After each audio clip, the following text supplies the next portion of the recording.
안녕하세요. 저는 30대 직장인입니다. 작년에 기가 막힌 일들을 겪고 이제야 정신을 차려 이렇게 사연을 적어 보네요. 주변에서는 어떻게 그런 일들이 있냐면서 놀라워하지만 지금 생각해보면 다 제가 잘못된 선택을 한 탓이 아닐까 싶어요. 여러분들은 인생에서 어떤 잘못된 선택을 하셨나요? 잘못된 선택의 시초는 남편과의 결혼이었어요. 어릴 때부터 같은 동네에서 태어나 자랐던 남편과는 쭉 친하게 지냈었어요. 어릴 때는 단지 친구로만 생각을 했는데 성인이 되어서 만나니 연애 감정이 생기더라고요. 그런데 남편과 연애를 한다는 사실을 알게 된 친정엄마는 심하게 반대를 하셨어요. 그 이유는 단지 시부모가 마음에 들지 않는다는 이유 때문이었죠. 너는 세상에 어떻게 생각을 하길래 그런 집안 아들이랑 연애를 하겠다는 거니? 아무리 그래도 만나는 사람이 어떤 집안에서 태어나고 자랐는진 알고선 연애를 해야 할 거 아니야. 엄마는 걔 만나는 거 절대 반대야. 친구로 지내는 것도 싫었지만 어쨌든 친구니까 그렇다 치고 넘어갔었는데 어떻게 연애를 해? 엄마는 걔네 엄마고 아빠고 다 싫으니까 절대 만나지 마. 하고 많은 남자 중에 왜 하필 그 집 아들을 만나? 아, 엄마, 왜 그래? 내가 무슨 그 집안에 시집을 간대 어쩐데? 그냥 연애만 하는 것 뿐인데 뭐가 문제야? 그리고 그 집안 사람들이 어때서? 지금까지 뭐 잘못해가지고 동네 사람들 손가락질 한번 받아본 적 없으신 분들인데 왜 이렇게 싫어하는 거야? 엄마 너무 엄마 시선에서만 생각하는 거야. 내가 보기에는 여유롭고 편안하시고 그러는데 엄마만 이렇게 싫어한다니까? 그런 게 있어. 하여튼 간에 그 집안이랑은 엮이면 안 된다니까? 아무리 생각 없어도 그렇지. 겉으로 보이는 것만 보고선 좋은 사람이라고 생각을 하면 어떻게 하니? 사람은 겉만 봐서 판단하면 안 되는 거야. 속을 봐야지. 그 아들도 그 집이 받았으니 어떨지는 모르겠지만 하여튼간 그 집 부모들 보면 절대로 연애는 안 되는 거야. 알았어? 엄마는 얼른 헤어졌으면 좋겠어. 좋은 감정으로 만나고 있는 사람한테 꼭 그렇게 얘기를 해야 돼? 주변에서도 남자친구랑 만난다고 하니까 다들 좋은 사람 만났다면서 말하는데 왜 엄마만 꼭 이렇게 반대를 하는데? 솔직히 이 동네에서 그 집안만큼이나 주변 사람들한테 평판 좋은 집안이 어디 있다고. 엄마도 알잖아. 남자친구 부모님 동네에서도 상도 많이 받고 좋은 일도 많이 하는 거. 난 엄마가 왜 그러는지 이해를 할 수가 없어. 엄마는 끝까지 연애도 안 된다면서 반대를 하셨지만 전 꿋꿋하게 연애를 했어요. 사실 저희 친정엄마는 동네에서도 독한 여자라고 소문이 난 사람이었어요. 어릴 적 아빠가 돌아가시고 난 후부터 혼자 절 키우면서 이것저것 안 해본 일이 없을 정도였죠. 엄마는 그땐 독하게 살아야 살 수 있었다면서 어쩔 수 없이 적이 많아질 수밖에 없었다고 하셨지만 전 어릴 적부터 그런 소문들을 자주 듣고 살다 보니 엄마의 그 독한 면들이 싫기도 했어요. 반면에 시댁 시부모님들은 동네에서도 봉사활동을 많이 하는 집안으로 유명하고 항상 인자하고 여유가 넘치셨어요. 동네 평판도 좋았고 한 번씩 연애할 때 그 집에 놀러를 가면 시부모님은 무엇보다 따뜻하게 저를 맞이해 주셨어요. 어머, 상은이 왔니? 상은이는 어떻게 볼 때마다 이렇게 예뻐져? 누가 채갈까? 우리 진호가 불안하겠네. 오늘 상은이 온다고 해서 아줌마가 신경 써서 저녁 차려봤어. 상은이 갈비찜 좋아한다고 했지? 저녁도 먹고 가. 알았지? 우리는 약속이 있어가지고 이제 나가보려고. 우리 가면 편하게 놀다 가렴. 과일도 씻어놨으니까 챙겨서 먹고. 아, 신경 써주셔서 항상 감사드려요. 매번 올 때마다 이렇게 챙겨주셔가지고 제가 감사해서 작은 선물 하나 사왔는데 마음에 드실지 모르겠어요. 진호 말로는 어머님 스카프 잘 쓰신다고 하셔가지고 어제 백화점 가서 사왔는데 혹시라도 마음에 안 드시면 가서 다른 걸로 교환도 가능하고요. 이번에 생신도 있으시다고 해서 겸사겸사 사왔어요. 아이고, 상은이 역시 세심하네. 아들은 이런 거 한번 제대로 챙겨주지 않는데 너무 고마워. 어떻게 색감도 이렇게 나랑 딱 잘 어울리는 걸로 골라왔니? 내가 스카프 엄청 좋아하거든. 올해는 이걸로 쓰고 다녀야 되겠다. 너무 고마워. 그리고 다음에는 그냥 부담 없이 와. 진우 여자친구인데 우리가 대접해야지. 부담 갖지 말고 이렇게 선물 안 사와도 되니까 편하게 놀러와. 바들로 찔러도 피 한 방울 나오지 않을 것 같았던 엄마는 대조되는 남편과 시댁 식구들이 그땐 왜 이렇게 좋았는지 모르겠어요. 정말 일주일에 한두 번은 그 집에 가서 밥을 먹을 정도로 저도 친하게 지냈죠. 엄마는 연애하는 내내 못마땅해 하셨고 제 입에서 연애 얘기를 듣고 싶지 않아 하시기도 했어요. 전 그런 엄마가 왜 자꾸 반대를 하시는지 알 수가 없었죠. 주변에서도 저와 남편의 연애는 너무 보기 좋다면서 칭찬해 줄 정도였는데 유일하게 엄마만이 반대를 했었어요. 그렇게 2년 동안 연애를 하게 되었고 저희는 결혼을 결심하게 되었어요. 처음 엄마에게 남편과 결혼을 하겠다고 했을 때 엄마는 크게 화를 내셨어요. 내가 그러니까 너 보고 연애하지 말라고 한 거야. 그렇게 많고 많은 남자 중에 왜 하필 그 집 아들이야? 그 집이 얼마나 교활한지 알기나 하니? 그래, 연애는 어차피 네가 하겠다고 했으니 그렇다 치자. 근데 뭐? 결혼을 하겠다고? 상은아, 너 진짜 이 결혼 해야 되겠어? 결혼은 말 그대로 집안과 집안이 만나는 거야. 너 그 집안이랑 꼭 연을 만들어야 되겠니? 엄마, 내가 하루 이틀 만난 것도 아니고 진우랑 2년이나 만났어. 거기다가 어릴 때 친구로 지낸 것만 해도 우리 20년은 넘게 알고 지냈는데 그 집안 사람들에 대한 나쁜 얘기 한번 내가 들어본 적도 없는데 왜 자꾸 그래? 엄마 그럼 왜 엄마가 반대하는지 나한테 솔직하게 얘기를 해줘. 그래야 나도 듣고 판단을 하지. 엄마가 그냥 이렇게 반대하는 건 난 이해가 안 돼서 그래. 어른들 사이 일을 너한테 뭐라고 해서 말하겠어. 그리고 주변 평판 그거 아무 소용없는 거야. 사람들은 그냥 보이는 대로 믿는 거지. 속마음을 누가 알겠어. 결혼 좀 더 생각을 해봐. 엄마는 이 결혼은 아니라고 봐. 더 좋은 사람 만날 수 있는데 왜 굳이 그 집안이랑 엮여가지고 결혼을 해야 되니? 진호가 좋은 애인 건 엄마도 알겠지만 연애할 땐 누구나 다 좋은 사람이야. 결혼하고서 어떻게 달라질지 모르는 거라고. 20년을 알고 지낸 애가 결혼한다고 하루아침에 달라져? 그럴 리 없어, 엄마. 우리도 많이 생각하고 결정한 거야. 엄마가 이렇게 반대한다고 해도 난 진호랑 결혼할 거라고. 엄마, 혹시 아빠 돌아가셨을 때 그때 진호네 집에서 아무것도 안 도와줘서 그런 거야? 그런 것 때문이면 엄마가 오해하고 있는 거야. 그때 진호네도 사정이 안 좋았대. 도와줄 수가 없었는데 미안해서 말을 못했다는데 엄마가 오해하고 있는 거 아니야? 사정이 안 좋기는. 받을 때는 그렇게 알랑방기 잘도 끼면서 받더니만 남편 죽었다고 코빼기도 안 보이는 게 말이나 되니? 그런 것만 봐도 그 집안 사람들은 글러먹었어.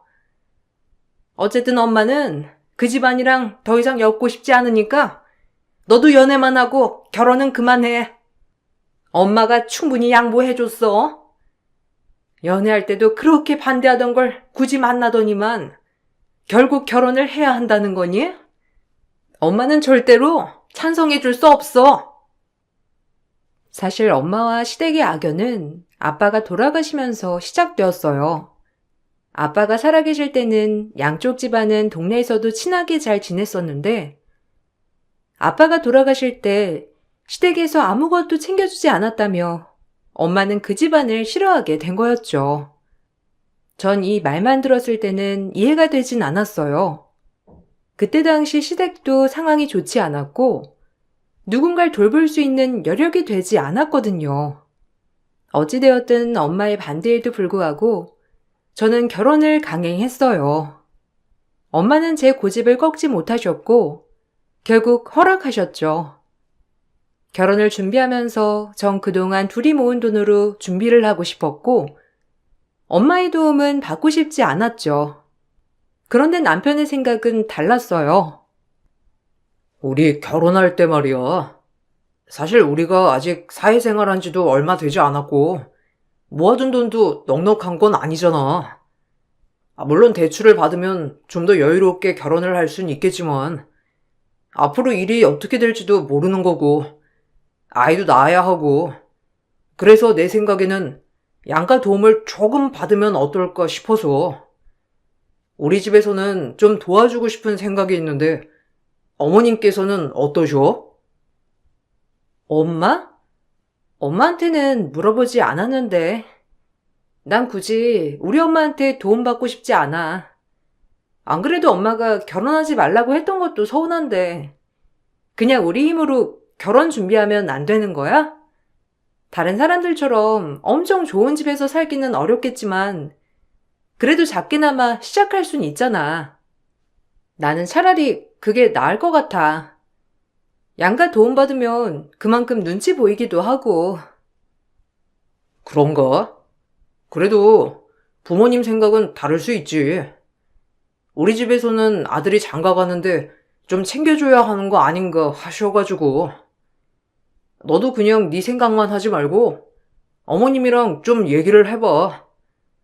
우리끼리 또 이렇게 정해버리면 나중에 더 속상해 하실 수도 있잖아. 우리도 지금 빠듯한데 도움받아서 좀 여유롭게 준비하면 더 좋고 나도 우리 집에 물어볼 테니까 너도 한번 물어봐. 그 다음에 준비하자. 한편으로 생각을 해보니 어릴 때 엄마가 해주던 말이 떠오르더라고요. 엄마는 하나밖에 없는 딸이니 꼭 시집갈 때 집 한 채는 해주고 싶단 말을 항상 하셨었거든요.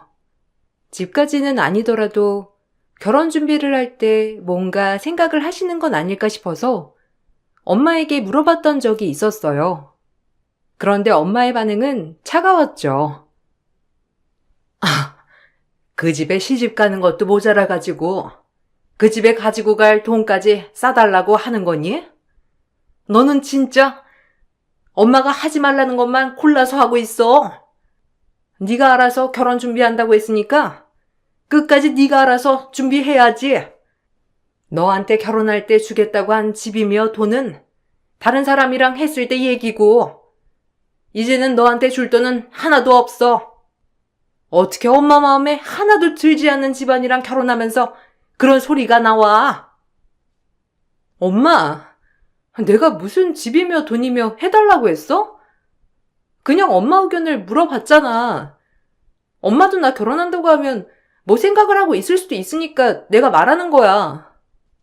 됐어. 내가 뭐 엄마한테 바래가지고 물어봤던 거야? 나도 그냥 내가 알아서 할게. 아니, 엄마는 왜 자꾸 그렇게 해? 딸이 기분 좋게 결혼하면 안 되는 거야? 이제는 결혼하는 거 결정됐는데 왜 자꾸 그렇게 말을 하냐고. 어쩔 수 없이 네가 한다고 하니까 허락한 거지. 엄마 마음에 들어서 허락한 적은 없어. 너 그 집안에 시집 가가지고 얼마나 잘 사는지 엄마가 끝까지 볼 거야. 네가 지금은 그렇게 웃으면서 신나게 결혼 준비해도 그 집안 사람들 속내 알게 되면 너 그렇게 웃음 안 나올 거야. 엄마 말 안 듣고 네 고집대로 하면 어떻게 되는지 이번 기회에 네가 알아야지. 엄마는 정말 이렇게까지 말을 해야 하나 싶을 정도로 저에게 독하게 말을 하셨어요. 전 엄마 말을 듣고선 더 독한 마음을 먹고 오히려 잘 살아야겠다는 다짐을 했죠. 남편에게 말을 하니 자신도 시댁에 그럼 도움을 받지 않겠다면서 결국 저희 둘이서 결혼 준비를 하고 신혼집을 마련하게 되었어요. 엄마를 제외하고 정말 주변의 모든 사람들이 저희 결혼을 축복해 줬어요. 다들 좋은 집안에 시집을 간다면서 저에게 부럽다고 말할 정도였죠. 그 정도로 평판이 좋았던 시댁은 제가 결혼을 하고 나서부터 그 실체가 드러나게 되었어요. 결혼을 하고부터 시부모와 엄마의 태도는 확 바뀌었어요. 엄마는 절 한 번이라도 더 챙겨주지 못해 안달이셨죠. 한 번씩 친정에 가면 제 두 손 가득 챙겨도 모자랄 정도로 이것저것 다 챙겨주셨어요. 상은아, 고기는 집에 많이 있어? 어차피 진공해가지고 냉동시켜 놓으면 오래 두고 먹을 수 있으니까 온 김에 좀 가지고 가. 아니다. 엄마가 양념 재워가지고 다음에 가져다 줄까? 퇴근하고 오면 그냥 바로 데워가지고 먹을 수 있게 만들어서 냉동실에 넣어놓아. 저번에 보니까 기력이 좀 없는 것 같던데 영양제는 잘 챙겨 먹고 있니? 엄마가 홍삼이나 한약 다려가지고 보내줄게. 그것도 챙겨 먹고. 엄마, 너무 많이 챙겨주는 거 아니야? 그리고 저번에 준 홍삼도 다 못 먹었어. 내 걱정하지 말고 엄마 몸이나 챙겨. 이번에 검진은 갔다 왔어? 요새 소화도 잘 안 되고 속도 쓰리고 그런다면서. 병원 꼭 갔다 와. 아니면 내가 휴가 내가지고 하루 같이 가줄까? 안 그래도 엄마 내시경도 해야 한다고 했잖아. 엄마 갈 때 내가 휴가 내가지고 같이 가자. 아유, 됐어. 엄만 괜찮아. 아픈데 하나 없고 그냥 나이 들면 여기저기 안 아픈 데가 없는 거야. 그런 건 자연스러운 거니까 걱정 하나도 안 해도 돼. 엄마는 운동도 많이 하잖니. 그리고 이거 엄마가 너한테 주는 용돈이니까 이서방한테는 말하지 말고 어디 통장 하나에 모아둬. 그리고 계좌번호도 말해주고. 아무리 결혼을 했어도 사람 일 모르는 거야. 그러니까 비상금을 항상 챙겨둬야 해. 꼭 필요할 때만 쓰고, 알았지? 이런 거 안 줘도 돼. 무슨 돈까지 챙겨줘. 저번에도 엄마 나한테 돈 보내줬잖아. 그럴 필요 없어. 우리 돈도 잘 모으고 있고 일하느라 바빠서 쓸 시간도 없어. 그러지 말고 엄마 이번에 생신 있잖아. 그때 우리 좋은 곳 가서 맛있는 거 먹을까? 엄마 생신날에는 이서방 회사에서 중요한 일 있어서 시간 못 낼 것 같대. 엄마랑 나랑 둘이서 오붓하게 저녁 먹자. 괜찮아. 너도 바쁜데 무슨 여기까지 와. 그럴 필요 없고 엄마는 엄마 친구들 만나서 밥 먹을 거니까 신경 쓰지 마라. 이서방한테도 신경 쓰지 말라고 하고 엄마 생일은 신경 쓸 필요 없어. 엄마는 너만 잘 살면 돼. 너만 행복하게 잘 살면 그것보다 더 좋은 선물이 어디 있겠니? 엄마 갖고 싶은 것도 없고 사고 싶은 거 있음 엄마가 알아서 다 살 수 있으니까 선물도 필요 없어. 용돈도 보내지 말고, 알았지? 친정엄마는 하나부터 열까지 다 챙겨주기 바빴지만 시댁에서는 하나부터 열까지 바라는 게 많았어요. 엄마는 한 달에 한 번 친정에 가는 것도 많다며 오지 말라고 말리셨지만 시댁에서는 일주일에 한 번 가는 것도 부족하시다며 말하시곤 하셨죠. 예, 넌 이렇게 시댁 와서 밥 먹으면 편하지 않니? 퇴근하고 와서 안 그래도 피곤한데 밥상 이렇게 차려져 있으면 너도 편하고 좋을 거 아니야.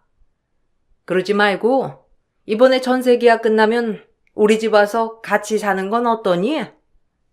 어차피 내가 살림할 거고 너는 일할 텐데 같이 살면서 집값도 아끼고 너도 편하고 나도 아들 얼굴 보면서 사니 좋지 않니? 어머님, 그러면 출근 시간이 거의 2시간이라서 힘들어서 일 못해요. 안 그래도 신혼집을 직장에서 너무 멀리 잡아가지고 다음에 전세 만기 끝나면 이사 갈까 생각 중이에요. 남편이랑 제 직장 중간이나 아니면 아예 한쪽으로 가깝게 이사를 가려고요. 시댁으로 이사 오면 저도 남편도 다 멀어져가지고 그럼 출퇴근하기 힘들 것 같아요. 그러니? 뭐 그렇다면 어쩔 수 없지만. 그러고 보니 이번에 옆집 며느리가 놀러 왔다더라고. 2손 가득 바리바리 고기 싸들고 왔더니만 나는 그거 보고 어찌나 부럽던지. 그 집 며느리는 시어머니가 손 하나 까딱하게 해준다더라. 그 집 며느리도 일하는데 저녁만 되면 와서 저녁밥 차려주고 주말에도 와서 밥 챙기고 얼마나 살뜰한지 몰라. 옆집 아주머니요? 아, 근데 거기는 옆집 아주머니가 손주들 다 봐주신다고 하신 거 아니에요? 손주들 학원비랑 이것저것 다 옆집 아주머니가 주신다면서 그때 저도 며느리분 엘리베이터에서 만났거든요. 집도 거기서 다 해주시고 아이도 어릴 때부터 다 봐주시고 거기다가 생활비도 주신다면서 그래서 감사해서 와서 집안일 해주는 거라고 하시던데. 그러니? 뭐 하여튼 간에 며느리가 싹싹하니 잘하니까 그 집안 얼굴이 폈더라 폈어. 이번에 해외여행도 간다던데 어찌나 부럽던지. 우리도 해외여행 안 간지 꽤 됐지 아마. 진호가 결혼하기 전에는 엄마 아빠한테 진짜 잘했는데 결혼하고 나니까 애가 가족한테는 너무 소홀해가지고 서운해지려고 해. 달라진 거라곤 결혼한 것밖에 없는데 말이야. 처음에는 너무 결혼 전이랑 달라서 그냥 하는 말인 줄 알았어요. 그런데 시간이 지나면서 시부모의 요구는 더욱 노골적으로 변했죠. 결혼 전에도 남편은 그다지 시부모에게 살뜰하게 잘하는 편은 아니었는데 마치 저와 결혼하고 무심해진 것처럼 말을 하니 너무 어이가 없었죠. 그런데 제가 보기에는 남편은 결혼하고 갑자기 효자가 되었어요. 한번 시부모 생일 선물이라며 챙겨보지 않았던 남편이 결혼하고 나서는 무슨 날마다 선물 챙기기 바쁘더라고요. 자기야, 이번에 어버이날 선물 말이야. 나는 우리 집에 안마기 하나 두리고 싶은데 자기 생각은 어때? 저번에 엄마 아빠가 지인분 집에 갔는데 거기 좋은 안마기가 있었나 봐. 한번 써보시고 나서는 너무 좋다면서 요즘 자꾸 말씀하시는데 이참에 집에 넣어드리는 건 어떨까? 가격도 보니까 조금 비싸긴 한데 그래도 부모님한테 이 정도는 해줄 수 있잖아. 안마기 좋지. 근데 우리 집까지 넣으려고 하면 너무 부담이지 않겠어? 모아둔 돈도 그렇게 많진 않은데. 그럼 엄마한테 한번 물어볼게. 엄마는 안마기 별로 안 좋아하시거든. 비슷한 가격대로 다른 거 받고 싶은 거 있는지 한번 물어볼게. 장모님한텐 왜? 장모님은 선물 받는 거 별로 안 좋아하시잖아. 그리고 장모님은 여유도 있으시고 혼자서 필요하신 것도 알아서 잘 사시는데 굳이 우리가 챙겨드릴 필요가 있어? 그냥 이번에는 우리 집만 해드리죠. 내가 장모님한테 어버이날 선물 말씀드렸더니 필요 없으시대. 우리가 여유로운 것도 아닌데 어떻게 양가다 해드리겠소? 이번에는 우리 집만 해주자. 뭔 소리 하는 거야? 할 거면 양가 다 같이 해야지. 우리 엄마는 무슨 엄마가 아니야? 왜 자꾸 이러는 거야? 무슨 일 있을 때마다 은근 우리 집은 하나도 안 챙기고 시댁은 매번 다 챙기고 있잖아. 저번에 엄마 생일도 그렇고 엄마가 필요 없다고 하면 그냥 넘어가는 거야?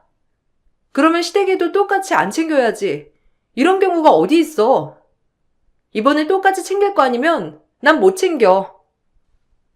남편은 항상 시댁만 챙기길 바랬고 혼자 계실 친정 엄마에 대해서는 전혀 생각하지 않는 듯 했어요.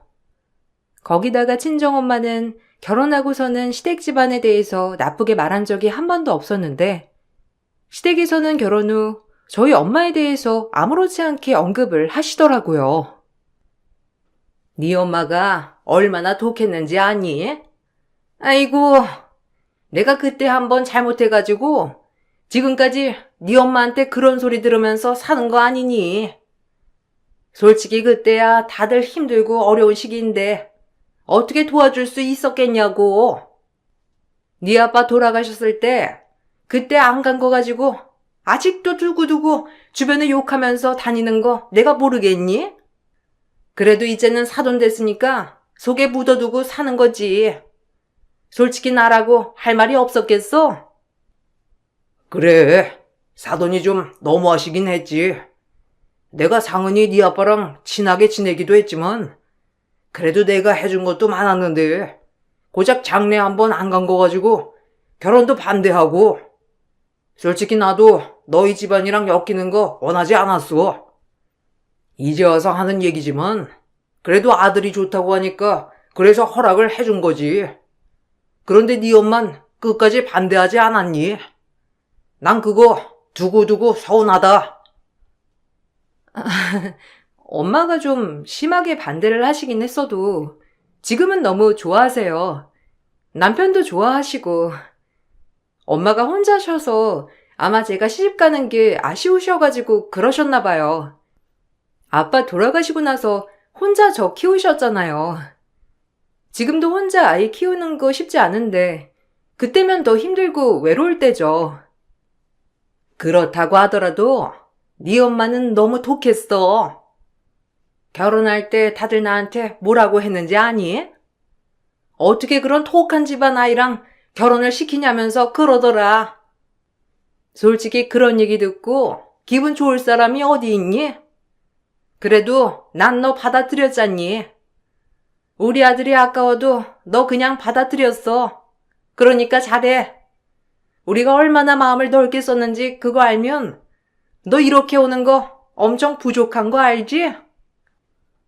시댁에서는 매번 친정엄마를 네 엄마라고 하셨고 엄마에 대한 좋지 않은 말들을 매번 언급하시더라고요. 그럴 때마다 기분이 무척이나 나빴어요.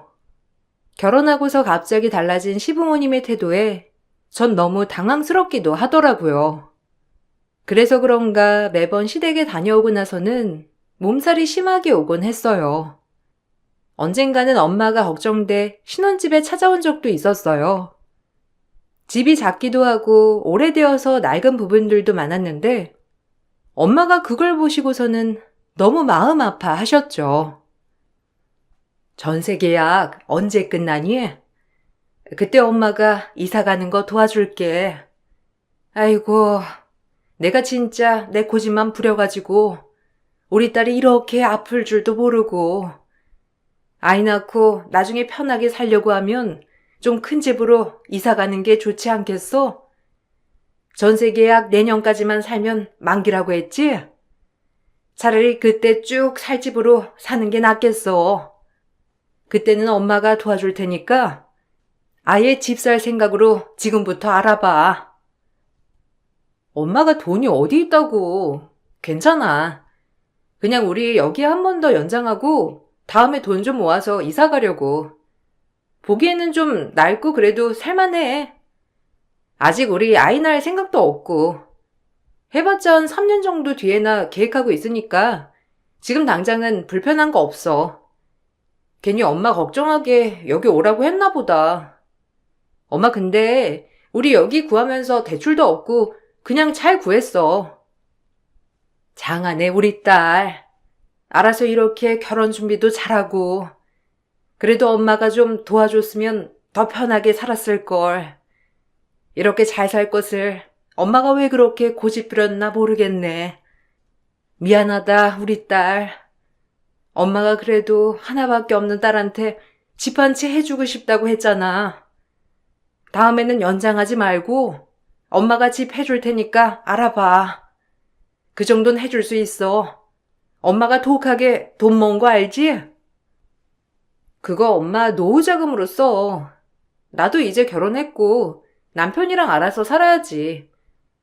지금 와서 생각해보니까 엄마 말이 다 맞았던 것 같아.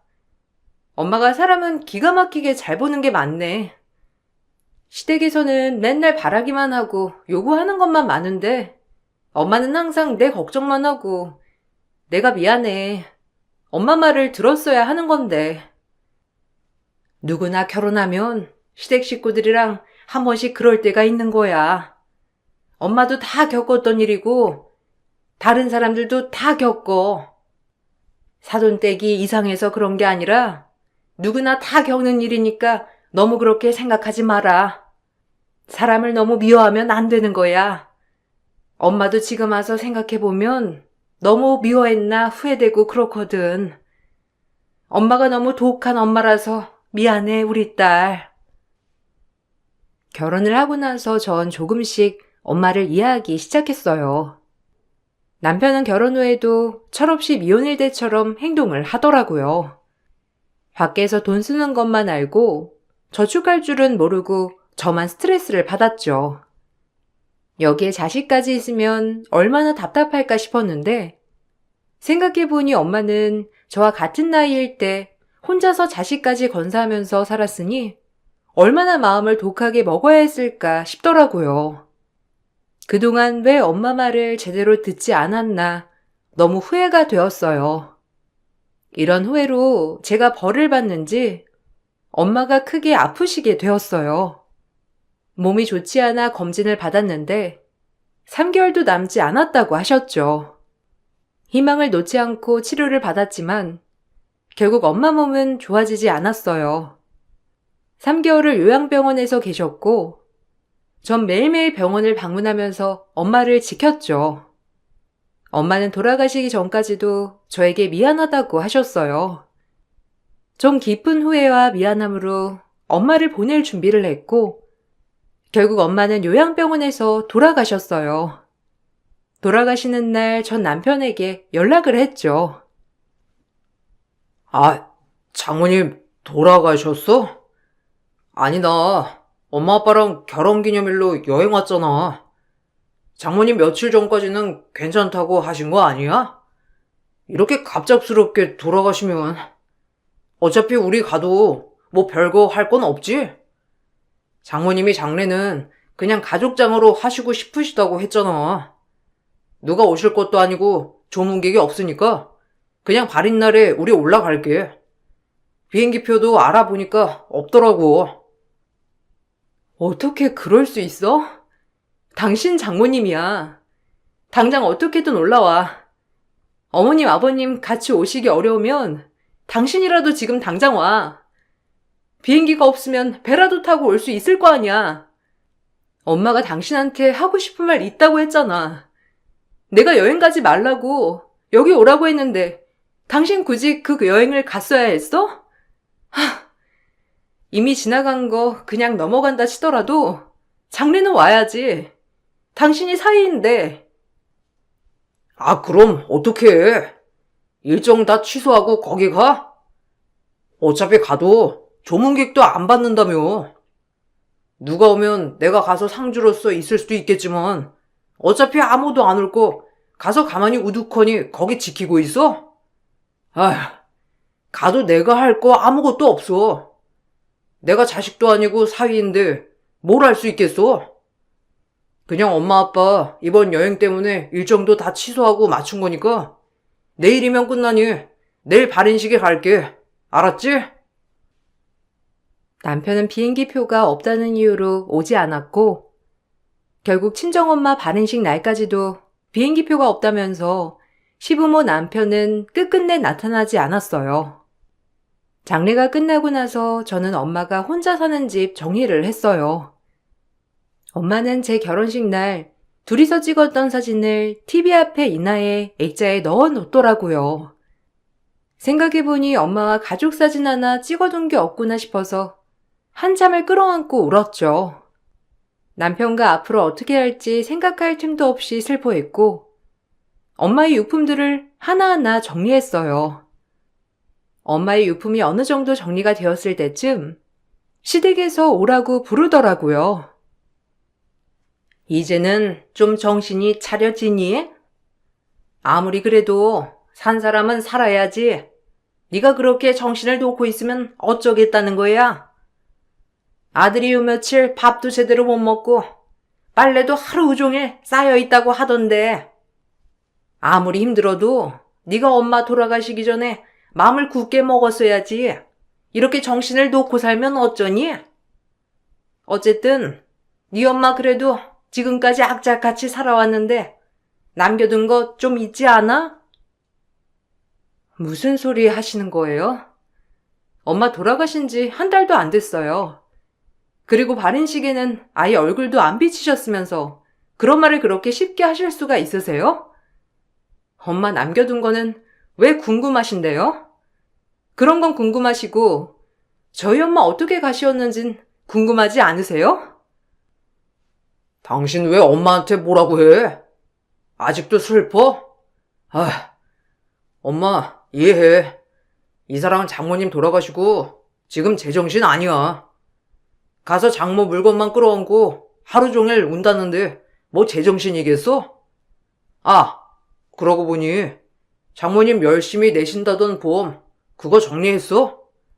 그래도 사망보험금 꽤 나올걸? 그런 건 다 정리했어. 당신은 어떻게 엄마 장례도 관심 두지 않았으면서 그런 건 어떻게 다 기억을 해? 당신 몫이라도 떨어질 거라고 생각하는 건가 본데? 그런 거 없으니까 상관하지 마. 엄마 사망보험금 나온 거 당신한테 줄 생각 없으니까. 에이, 그런 거 나왔으면 진작에 얘기를 했어야지. 며느리 노릇 별거 있어? 살아계실 때 효도해야지. 세계 일주 정도는 괜찮잖아? 알아보니까 얼마 안 하던데. 엄마, 저번에 가고 싶다던 세계 일주 크루즈 있지? 그거 이번에 같이 다녀올까? 안 그래도 와이프 마음도 안 좋은데 좀 편하게 쉬게 해주자고.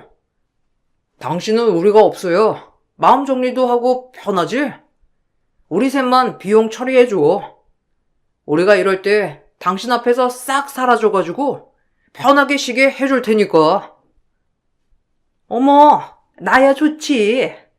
역시 며느리가 최고네.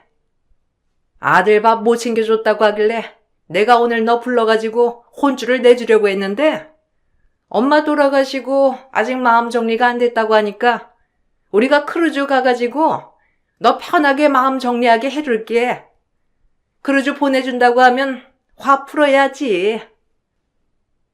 놀러갈 생각에 들뜬 시부모 면전 앞에서 전 녹음기를 꺼내 틀었어요. 그 녹음기 안에는 엄마와 남편의 통화 녹음도 들어있었죠. 남편은 엄마가 말기암에 걸렸다는 소식을 들었을 때 전화를 했더라고요. 전화 내용은 기가 막히게도 보험 수익자를 자신으로 바꿔달라는 내용이었어요. 엄마가 절대 안 된다고 하자 남편은 당신 딸 세상 고아로 만들어서 버려주면 살아 돌아와서 챙기기라도 하겠냐면서 딸 홀로 버려지기 전에 바꿔주는 게 좋을 거라고 압박하는 내용이었죠. 엄마는 이 통화를 증거로 집에 모두 가지고 있으셨어요. 이건 외에도 남편은 여러 번 엄마를 압박했더라고요. 엄만 끝까지 절대 안 된다고 하셨죠. 시부는 녹음기 내용을 듣고선 화가 나서 남편을 그 자리에서 내팽개치고 밟으셨어요. 칠칠치 못하게 이런 증거나 만들고 다니고 너 이제 어쩔 거야? 네가 다 잘 될 거라고 하지 않았니? 어차피 장모 죽고 나면 그 돈 다 네 처가 받을 건데 굳이 이렇게 증거 남기면 어쩔 거냐고? 아이고, 가만히 있으면 그 돈 다 네 거가 될 건데 멍청한 게 머리도 못 쓰고. 아니 아빠, 진정해봐. 나는 그래도 확실하게 하는 게 좋을 것 같아가지고 요새 와이프 하는 꼬락서니가 이상해가지고 나는 그 아줌마가 절대로 안 된다고 고집을 부리길래 진짜 그래서 뭐 이거 가지고 뭐 어쩔 건데? 나랑 이혼이라도 하려고? 너 이혼하면 나한테 재산 나눠줘야 한다는 거 알지? 그리고 고작 이거 가지고 이혼이라도 할 수 있다고 생각해? 내가 반대하면 어차피 못해. 지랄 연병 좀 그만해.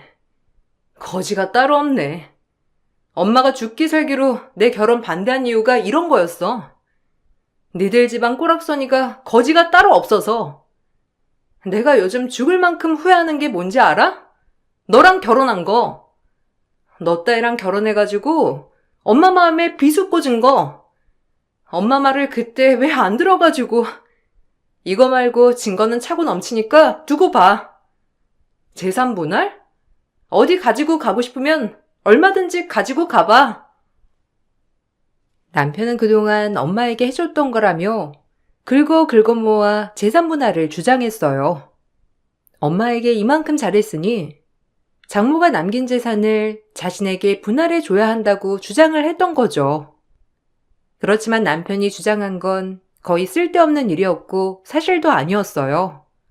남편은 오히려 엄마를 무시하기만 했고 엄마가 남긴 증거들 뿐만 아니라 저와 나눴던 대화, 메시지들도 모두 남편의 부당 대우를 입증해줬어요. 결국 남편은 재산 분할은커녕 저에게 위자료를 줘야 했고 엄마를 부당 대우했던 것들은 심각한 유책 사유로 인정되었죠. 그렇게 위자료를 토해내고 남편은 한 푼도 받지 못한 채 이혼을 당했어요. 장례를 치르면서 엄마의 유일한 친한 친구분에게 들어보니 시댁 식구들은 아빠가 돌아가시기 전에 아빠가 운영하시던 사업체 일을 하시면서 많이 도움을 받으셨더라고요. 심지어 어려운 상황에서 아빠가 돈도 크게 지원을 해주셨는데 아빠 돌아가시고 나니 아예 장례식 참석도 하지 않았고 본인들이 오히려 아빠에게 착취를 당했다며 이상한 소문을 내고 다녔던 거였어요. 사람들이 본인들을 불쌍하게 보도록 해 주변 도움으로 다시 새 직장을 다닐 수 있게 되었고 아빠에게 받은 돈으로 재기했던 거였죠. 엄마는 이 상황을 알고선 시댁 식구들을 싫어했던 거였는데 전 그것도 모르고 그 집안에 시집을 갔으니 제가 엄마에게 마음의 비수를 꽂았구나 싶어 너무 후회가 되더라고요. 1년을 전 후회 속에 보내다 이제야 정신을 차렸어요. 엄마를 위해 남은 인생 더 올바르게 살아보려고 노력하고 있답니다. 이혼 후 저와 엄마의 친한 친구분은 그동안의 오해를 풀고자 동네 사람들도 많이 만나고 다니면서 실체를 밝혔어요. 시댁 식구들은 그 이후로 동네 사람들 손가락질을 많이 받았는지 이사를 갔다고 하더라고요. 남편은 저와 이혼하고서는 일도 안 풀리고 직장도 그만두고 취업도 안 된다면서 저에게 다시 만나자는 연락도 왔었지만 단칼에 거절을 했죠. 엄마가 돌아가시고 난 후에 전 뒤늦게 후회를 하고 있는데 너무 미안하고 죄송한 마음으로 살아가고 있답니다.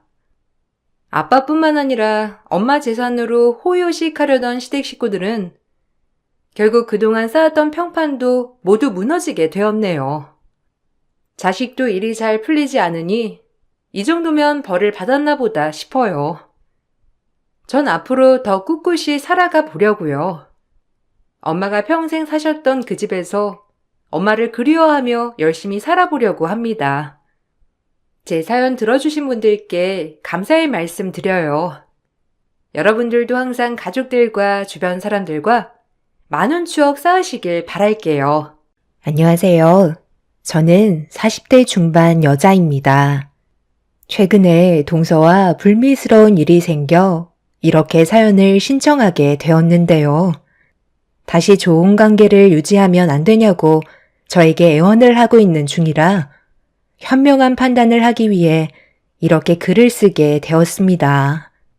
본론부터 말씀드리자면 시동생이 동서와 결혼을 한 지 5년 차가 되었을 때 꽤 자금이 모이면서 저희 엄마 건물에 전세로 들어와 살기 시작했을 때 좋은 마음으로 시작했던 배려가 오히려 독이 되는 결과를 초래하고 말았습니다. 시동생은 저희 남편과 띠동갑으로 시댁 집안의 막내로 자라왔었어요. 시동생 위로 신우가 둘이 있고 저희 남편이 장남입니다. 그래서 온갖 사랑을 혼자 독차지하며 살아왔다는 걸 알 수 있을 만큼 시부모님께서 시동생을 많이 아껴주고 있었습니다. 그래서 결혼했을 당시 시부모님은 시동생에게 아파트 한 채를 사주셨고 어렵지 않게 생활할 수 있었죠. 저희 결혼할 때는 돈 한 푼 보태준 적도 없었지만 크게 신경 쓰지 않는 성격이라 그냥 넘어갔었습니다. 그런데 시동생 내외가 결혼을 한 지 얼마 되지 않았을 때 대형 사고를 치고 말았어요. 시부모님께서 시동생 명의로 사준 아파트를 홀라당 해먹었다는 충격적인 말을 듣게 되었죠. 한두 푼 하는 금액도 아닌데 어떻게 된 거냐고 물어봤을 때 시동생 내외는 잠깐 여행을 갔다가 노름장에 발을 디디게 되었고 그곳에 정신을 빼앗겨 집이고 뭐고 전부 다 해먹었다는 말을 듣고 말았어요.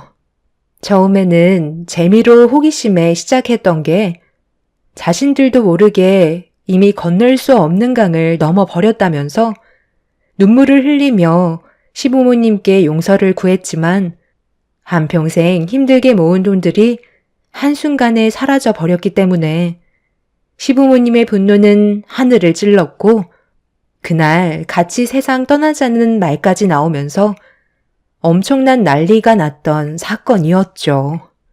정말 다행이었던 건 시동생과 동서가 정신을 차렸는지 그때 이후로 힘들게 벌어 모은 돈이 어느 정도 모였을 때 또다시 불안해지기 시작한 시부모님이 고민을 하고 계실 때 때마침 저희 부모님께서 다세대 주택 건물을 한 채 소유하고 계셨는데 저희 부부가 살고 있는 위층이 비어 있었다는 걸 알고 시부모님께서 부탁을 하셨고 가족들과 함께 있는 게 사고 치지 않는 좋은 방법 같다고 판단하신 시부모님께서는 사정이 어려우니 보증금을 좀 낮춰달라고 사정을 하셨어요.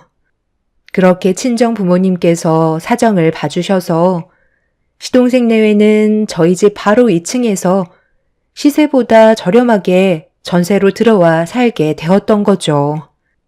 좋은 게 좋은 거라고 새로운 마음으로 시작하게 된 시동생 내외를 잘 챙겨주려고 처음 이사 왔을 때 신경을 많이 써줬었어요.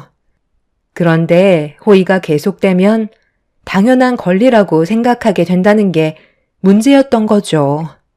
동서와 시동생은 고마워하기는커녕 점점 바라는 게 많아졌고 조금씩 마찰이 생기더니 상처를 주고받게 되는 일이 있었어요. 저희가 조금이라도 소홀하게 되면 그에 따른 불만이 같이 따라오다 보니 진지하게 대화를 풀어나가려 노력했지만 서로 얼굴을 붉히게 되는 지경까지 이르게 되었어요. 우리도 생활이 있는데 어떻게 매번 끼니 때마다 신경을 써주는 건 힘들잖아. 그러니 이런 건 네가 좀 융통성 있게 재수 씨랑 집에서 밥을 해먹던지 아니면 외식을 하면 되지. 언제까지 우리가 밥수발을 들어줘야 하는 건데? 처음에는 새로운 집으로 이사 왔고 앞으로 잘 좀 지내보자고 해서 같이 밥도 먹고 한 건데 그걸 당연시하게 생각하고 계속해서 우리한테 요구를 하는 건 문제가 있는 거 아니야? 이걸 왜 너랑 재수 씨가 불만을 가지는 건지 나는 전혀 이해를 못하겠네. 평생 우리가 도움을 주면서 살아야 하는 건 아니잖아. 다시 한번 말하지만 너도 상황에 맞춰서 알아서 끼니는 해결해라. 형 말 무슨 뜻인지 알겠지? 형, 정말 너무하네. 지금 우리 상황이 어떤지 알면서 꼭 그런 말을 해야 돼? 이제야 겨우 자리 잡을만 해줘서 여윳돈 좀 만들려고 노력하는 건데 형이 어느 정도는 도와줄 수 있는 거 아니야? 완전 우리를 거지 취급하고 있는 거잖아. 밥 한 끼 얻어먹겠다는 게 그렇게 보기 싫었던 거야? 무슨 뜻인지 충분히 알겠어. 아주버님, 정말 너무하세요. 저희가 어느 정도 여유가 있었으면 이런 말도 안 하죠. 하기야, 아주버님은 애들도 있어서 딸린 입이 많으니까 우리까지 같이 한 자리 차지하고 먹는 게 좋게 느껴지지는 않았겠죠. 그렇다고 이런 식으로 이 사람한테 상처 주는 건 저도 기분이 썩 좋지는 않네요. 앞으로 그걸 안 하면 되는 거죠? 동서, 무슨 말을 그런 식으로 해? 방금 구걸이라고 얘기했어? 우리가 언제 거지 취급이라도 했다는 거야?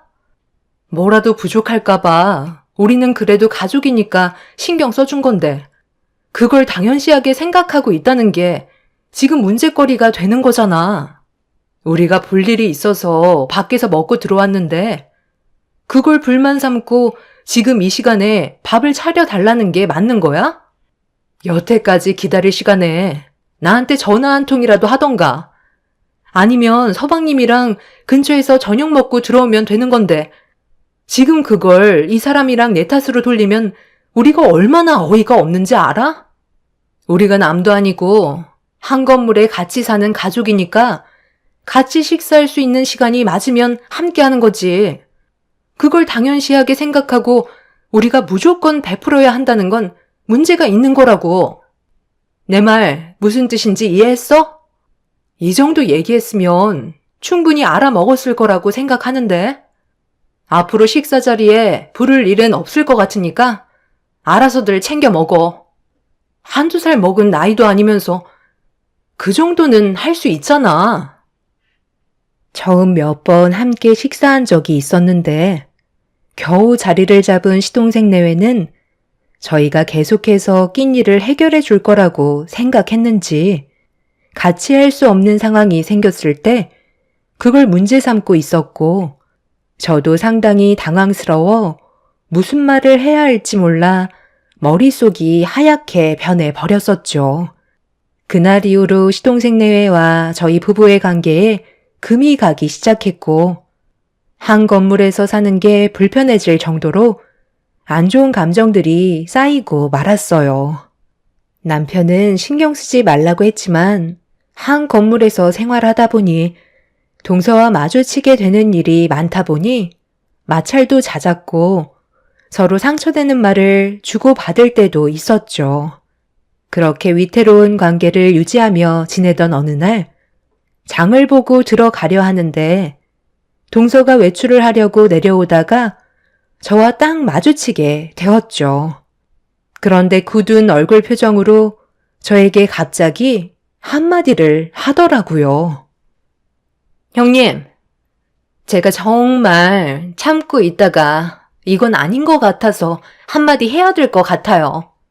저녁만 되면 식사 시간 때 고기를 너무 자주 구우시는데 그건 다세대 주택에 사는 사람들한테 너무 민폐 끼치는 행동 아니에요?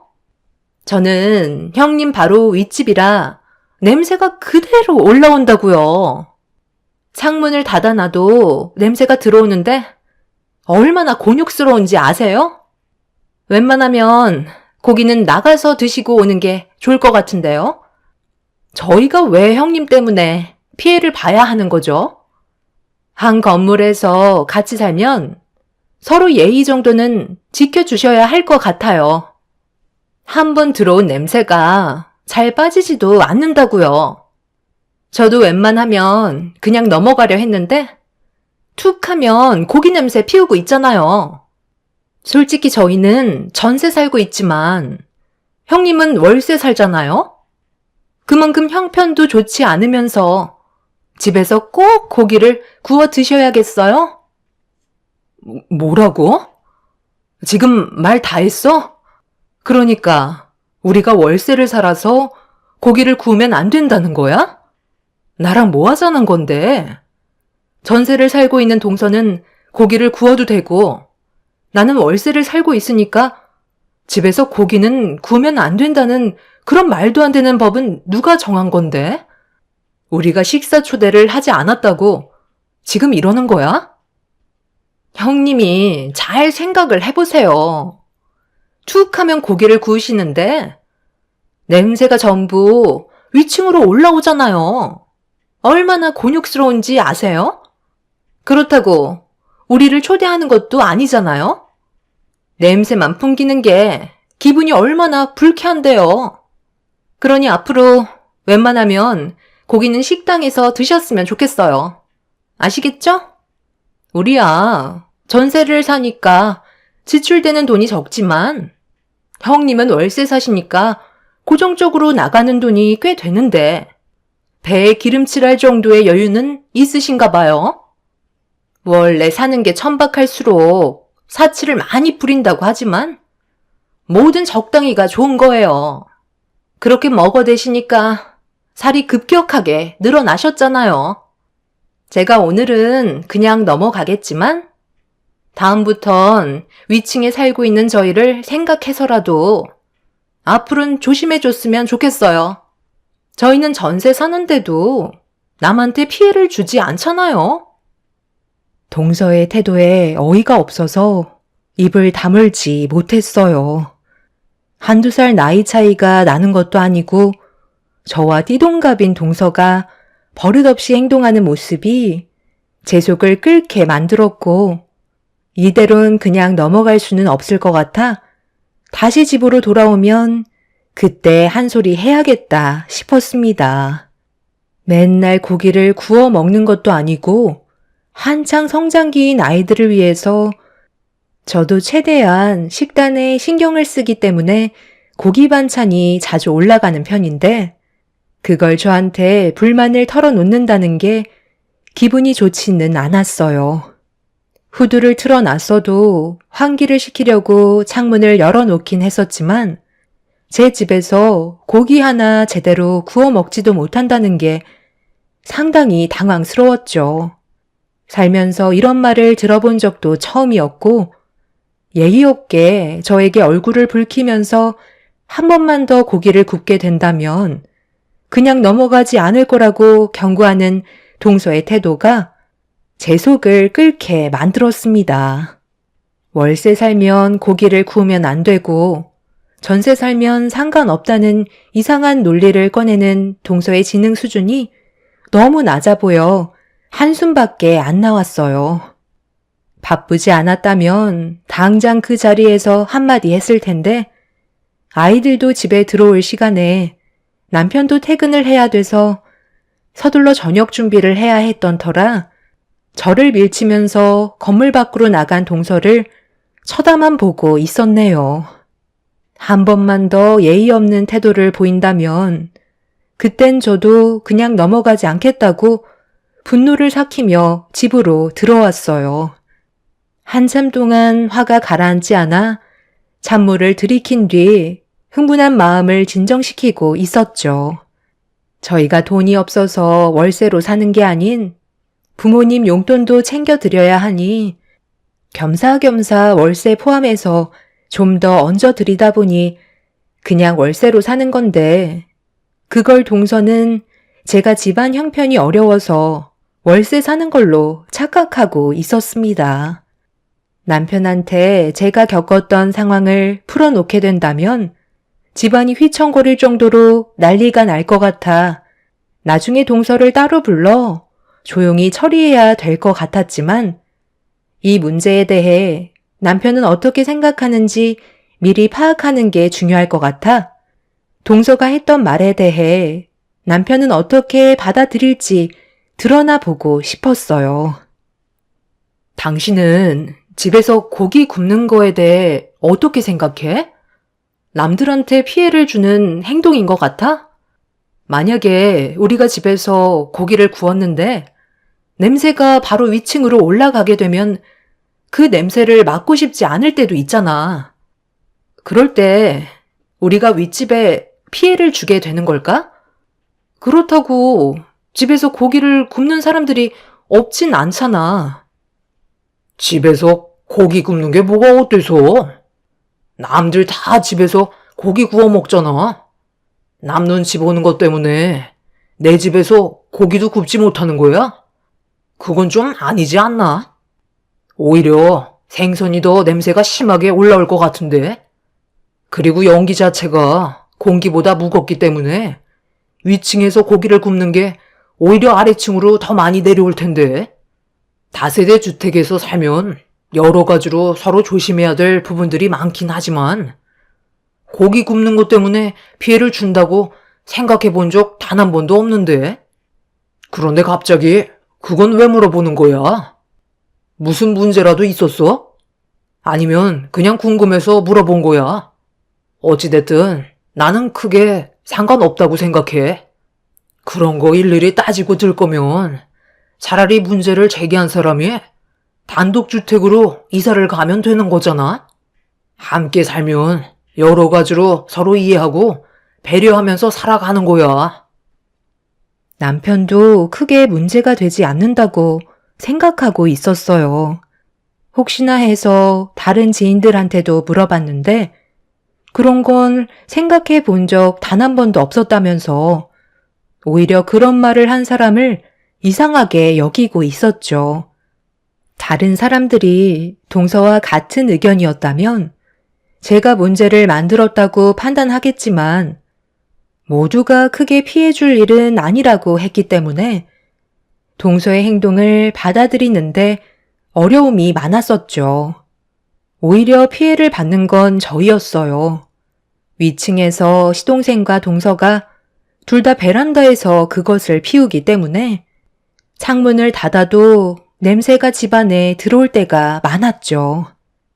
저희 남편은 아이가 생기면서부터 그것을 끊어서 피우지도 않고 아이들도 있는데 자꾸 역한 냄새가 들어오니 스트레스가 이만저만이 아니었어요. 그래도 그냥 참고 넘어갔었는데 저에게 그런 태도를 보인 동서한테 너무 서운하기만 했었죠. 그런데 며칠이 지나고 말도 안 되는 일이 눈앞에 펼쳐지고 말았습니다. 동서와 또다시 마찰이 있기 전에 저희 부모님께서 잠깐 집에 오셨길래 가족들과 함께 모여 저녁 식사를 하고 있었습니다. 오래간만에 부모님께서 오신 거라 모두가 둘러앉아 삼겹살에 소주 한잔 하면서 대화를 나누었는데 그걸 동서가 넘어가지 않고 저와 마주쳤을 때 날카로운 모습으로 저에게 불만을 털어놓으며 점점 더 목소리를 높여가고 있었어요. 결국 참지 못한 저도 동서한테 화를 내게 되었죠. 형님, 제가 저번에 충분히 좋게 설명드렸을 텐데요. 집안에서 고기 굽는 거 자제해달라고 했었는데 아주 보란듯이 한참 동안 고기를 구우시더라고요. 동서도 알잖아. 우리 부모님 오신 거. 그게 무슨 문제라도 된다는 거야? 세세하게 하나하나 따지고 들어가면 한도 끝도 없으니까 동서 갈 길 가지. 기름 냄새가 얼마나 맡기 힘든 줄 알아요? 제 경고를 무시하시는 거예요? 형님 때문에 정신적인 고통을 받았으니까 그에 따른 피해 보상 해주세요. 무슨 피해 보상? 내가 그동안 말을 안 하고 살았는데 동서랑 서방님이 집안에서 태우는 냄새 때문에 우리가 얼마나 곤욕을 치르는지 알아? 애들도 있는데 밖에서 해결하고 들어와도 되는 거잖아. 그거 잠깐 나가는 거 귀찮아서 집에서 해결해야 되겠어? 그리고 동서, 나랑 저번에 계단에서 고기 문제로 싸웠을 때 그때 이후로 집에서 걸을 때마다 상당히 쿵쿵거리는데 그것도 얼마나 괴로운지 알아? 우리도 정말 많은 것들을 이해하고 넘어가고 있는 중이라고. 그래서 저한테 뭘 바라시는 건데요? 불편하시면 형님이 위층에 살면 되는 거잖아요. 아래층에서 사시니까 그 정도는 감수하셔야죠. 저희는 형님 집에 조금도 피해를 준다고 생각해 본 적 손톱만큼도 없는걸요. 오히려 저희가 더 많은 피해를 보고 있다고요. 제가 받은 정신적인 고통에 대한 손해배상으로 지금 이 자리에서 100만 원 입금해 주세요. 그동안 저희한테 신경 못 써준 것도 포함되어 있는 거니까 억지 부린다고 생각하지 마시고 저희 도와준다고 생각해서 외식이나 하라고 100만 원 피해 보상해 주시면 앞으로 고기 굽는 건 크게 터치하지 않을게요. 기분 나쁜 건 아니시죠? 어쩌겠어요. 아래층에 사는 사람이 아쉬우면 알아서 키워야 하는 거죠. 저는 위층에 살아서 형님 때문에 스트레스를 상당히 많이 받고 있는 중이거든요. 제발 남들한테 피해 좀 주지 말고 삽시다.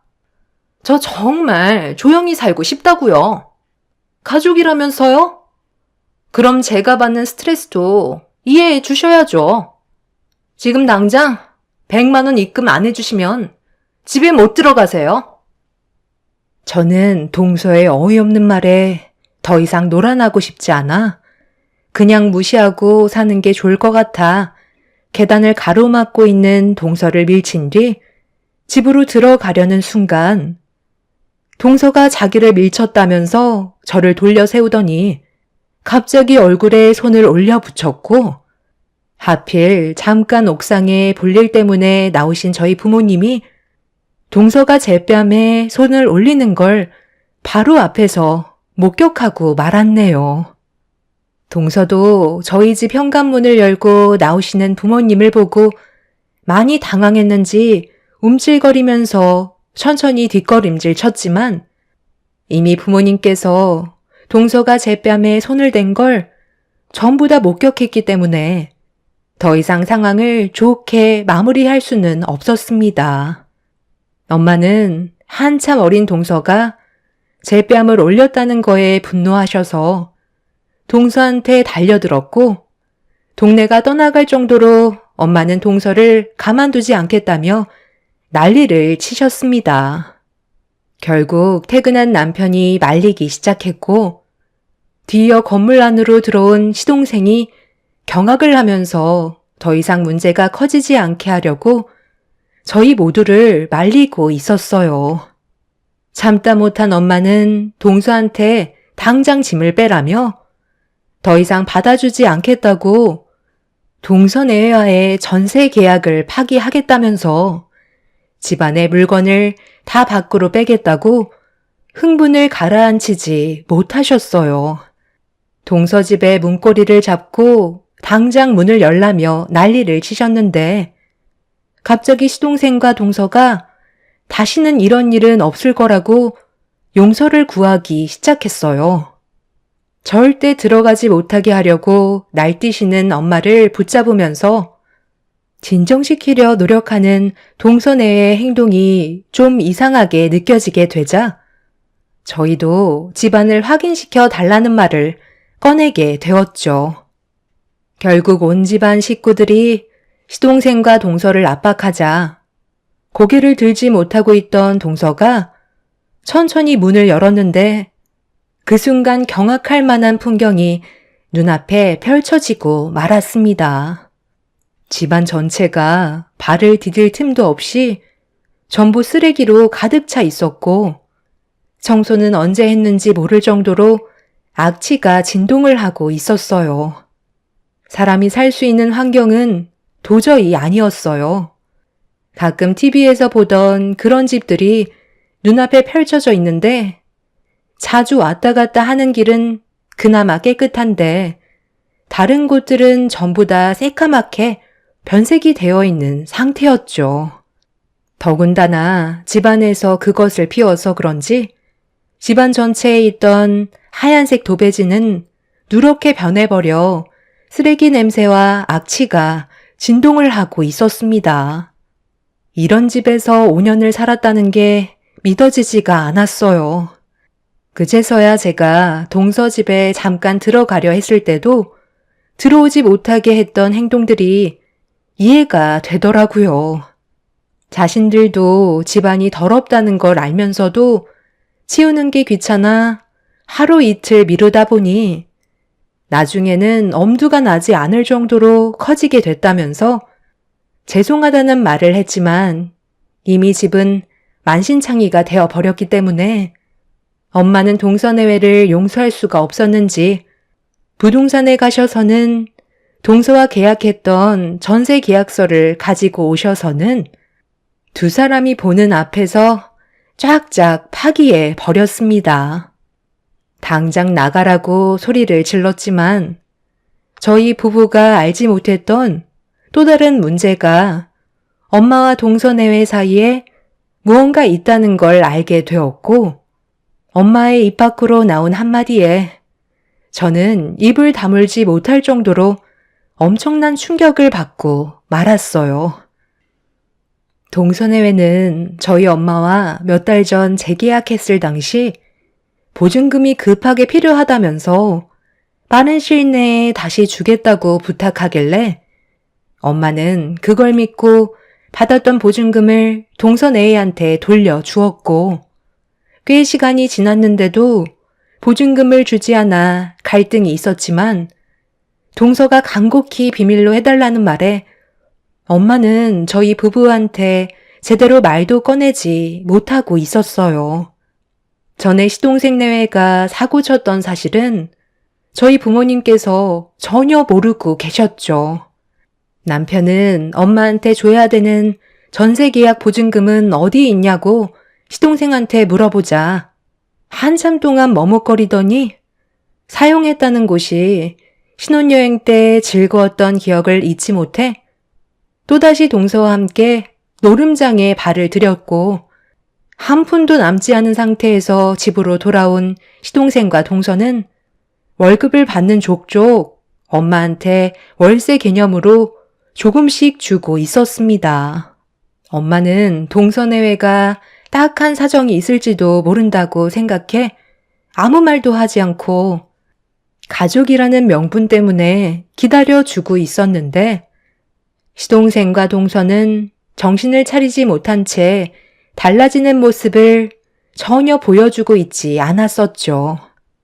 그런데 저한테는 온갖 있는 척은 다 하면서 대우받길 원하더니 결국 아무것도 없는 빈털터리 신세에 거의 무상으로 살고 있던 집은 거지 소굴로 만들어놔서 엄마의 분노는 하늘을 찌르고 말았습니다. 형, 제발 한 번만 봐주면 안 될까? 나 이 사실 아버지가 알게 되는 순간 호적에서 파버린다고 그랬어. 아주 잠깐 즐기려 했던 것뿐이고 그때 당시 그래도 꽤 큰 돈을 만졌던 기억이 있어서 부모님이 해주신 돈을 다시 회복시키고 싶은 마음에 다시 시작했던 건데 계획했던 대로 되지 않았던 것뿐이라고.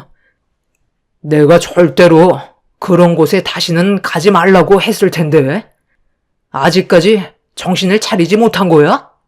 지금 얼마나 힘들게 다시 일어섰는지 몰라?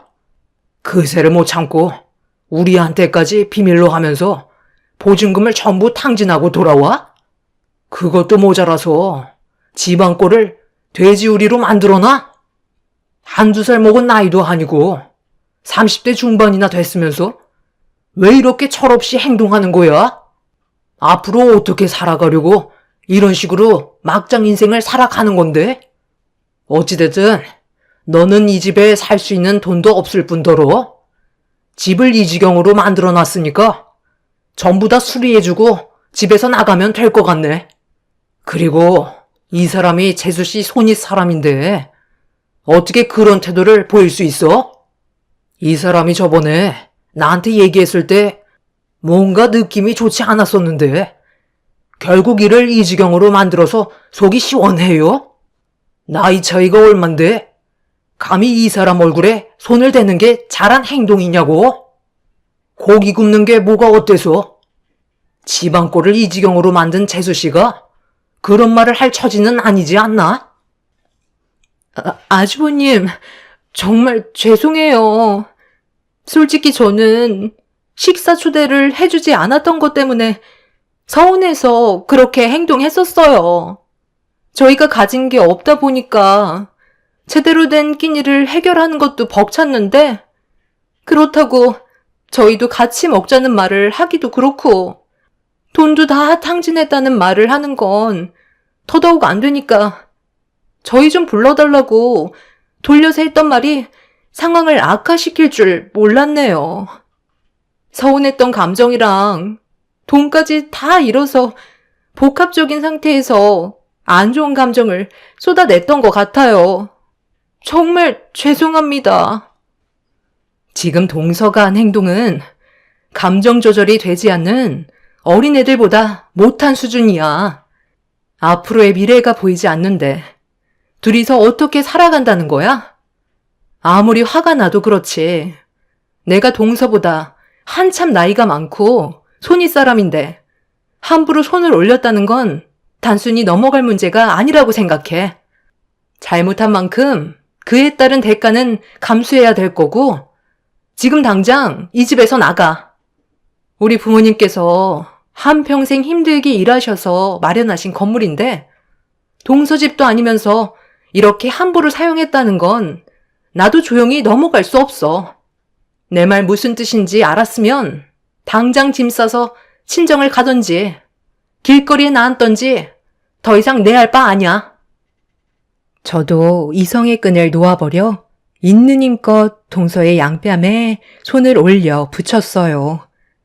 저보다 나이가 한참 어려 동생같이 항상 잘 챙겨줬었는데 저를 우습게 생각하는 동서의 태도에 온몸이 부들부들 떨렸죠. 동서는 친정 부모님과 시부모님께서 알게 된다면 그날로 자기는 뼈도 못 추린다면서 손이 발이 되도록 빌었지만 더 이상 저희가 해줄 수 있는 건 아무것도 없었어요.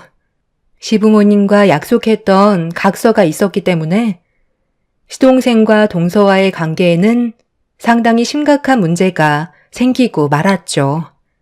한 번만 더 문제를 일으킬 시 둘은 더 이상 서로 부부의 관계로 살아갈 수 없게 될 거라는 약속을 각서로 작성을 했었고 저희 부부가 그 자리에 함께 있었습니다.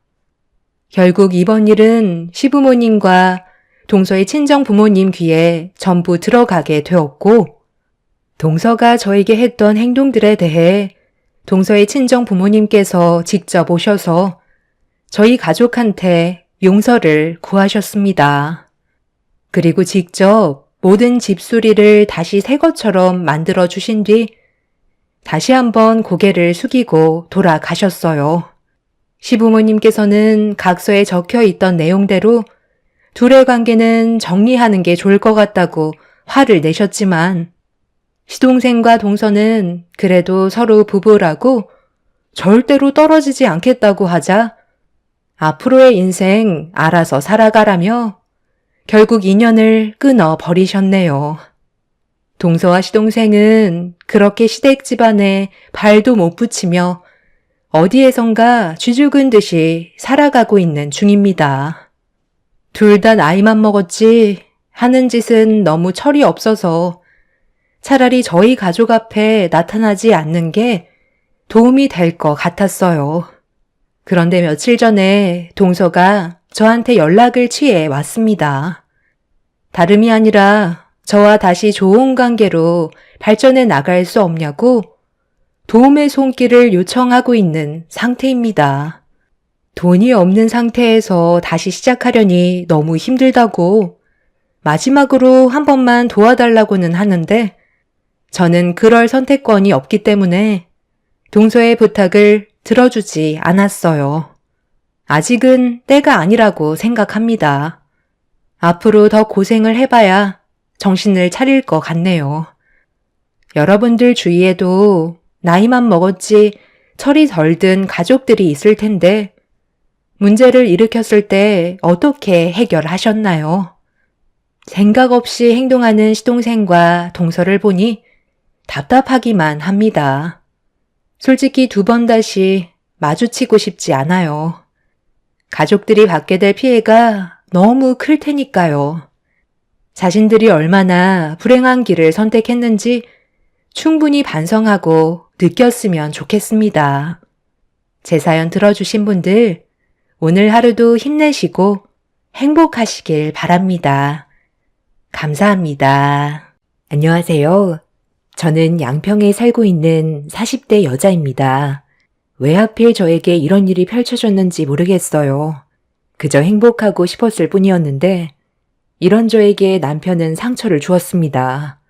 지금의 남편을 만나기 전에 저는 한 번에 결혼을 했었어요. 그리고 아이 셋을 낳아 평범한 가정을 꾸려왔었고 행복하게 잘 살고 있었는데 집안의 가장이었던 과거의 남편은 추운 겨울날 저와 딸들이 먹고 싶다던 군고구마를 사가지고 들어오다가 교통사고로 세상을 떠나게 되었습니다. 그때부터 제 삶은 한순간에 무너져 내려버렸고 어린아이들을 혼자서 감당을 해야 했어요. 어떻게 해서든 먹고 살아야 했기 때문에 제가 할 수 있는 일을 찾아야만 했고 그렇게 분식집을 시작하게 되었습니다.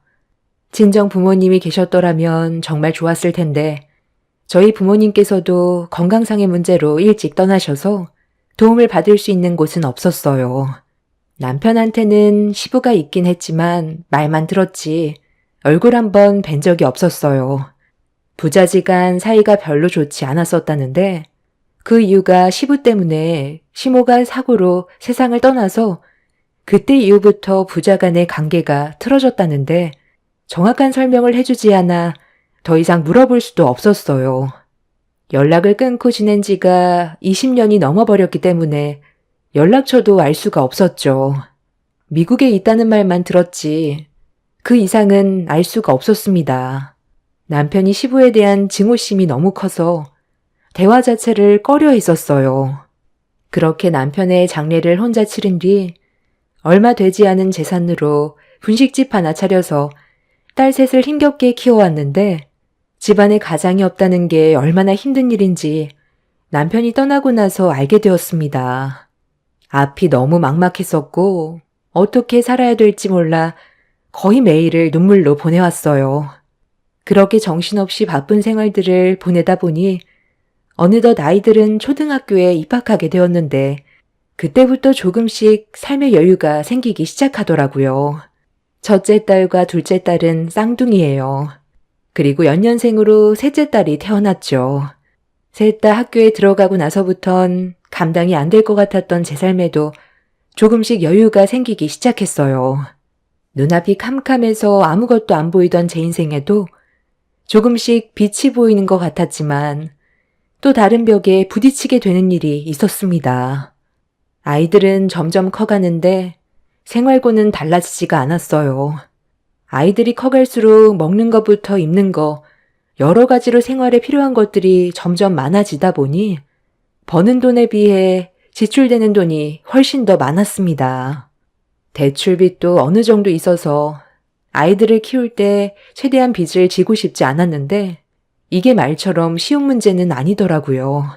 절약하면서 산다 해도 기본적으로 매달 나가는 고정 지출과 입이 3개나 되다 보니 점점 더 생활이 힘들어지기 시작했어요. 그런데 이런 제 불행한 삶에 예상치 못한 한 사람이 갑자기 나타나게 되면서 엄청난 변화를 가져오게 되는 일이 있었습니다. 어느 날부터인가 저희 분식집을 자주 찾아오던 한 손님이 있었어요. 처음엔 크게 신경 쓰지 않았는데 갑자기 삶이 많이 힘들지 않냐는 말을 하기 시작하더라고요.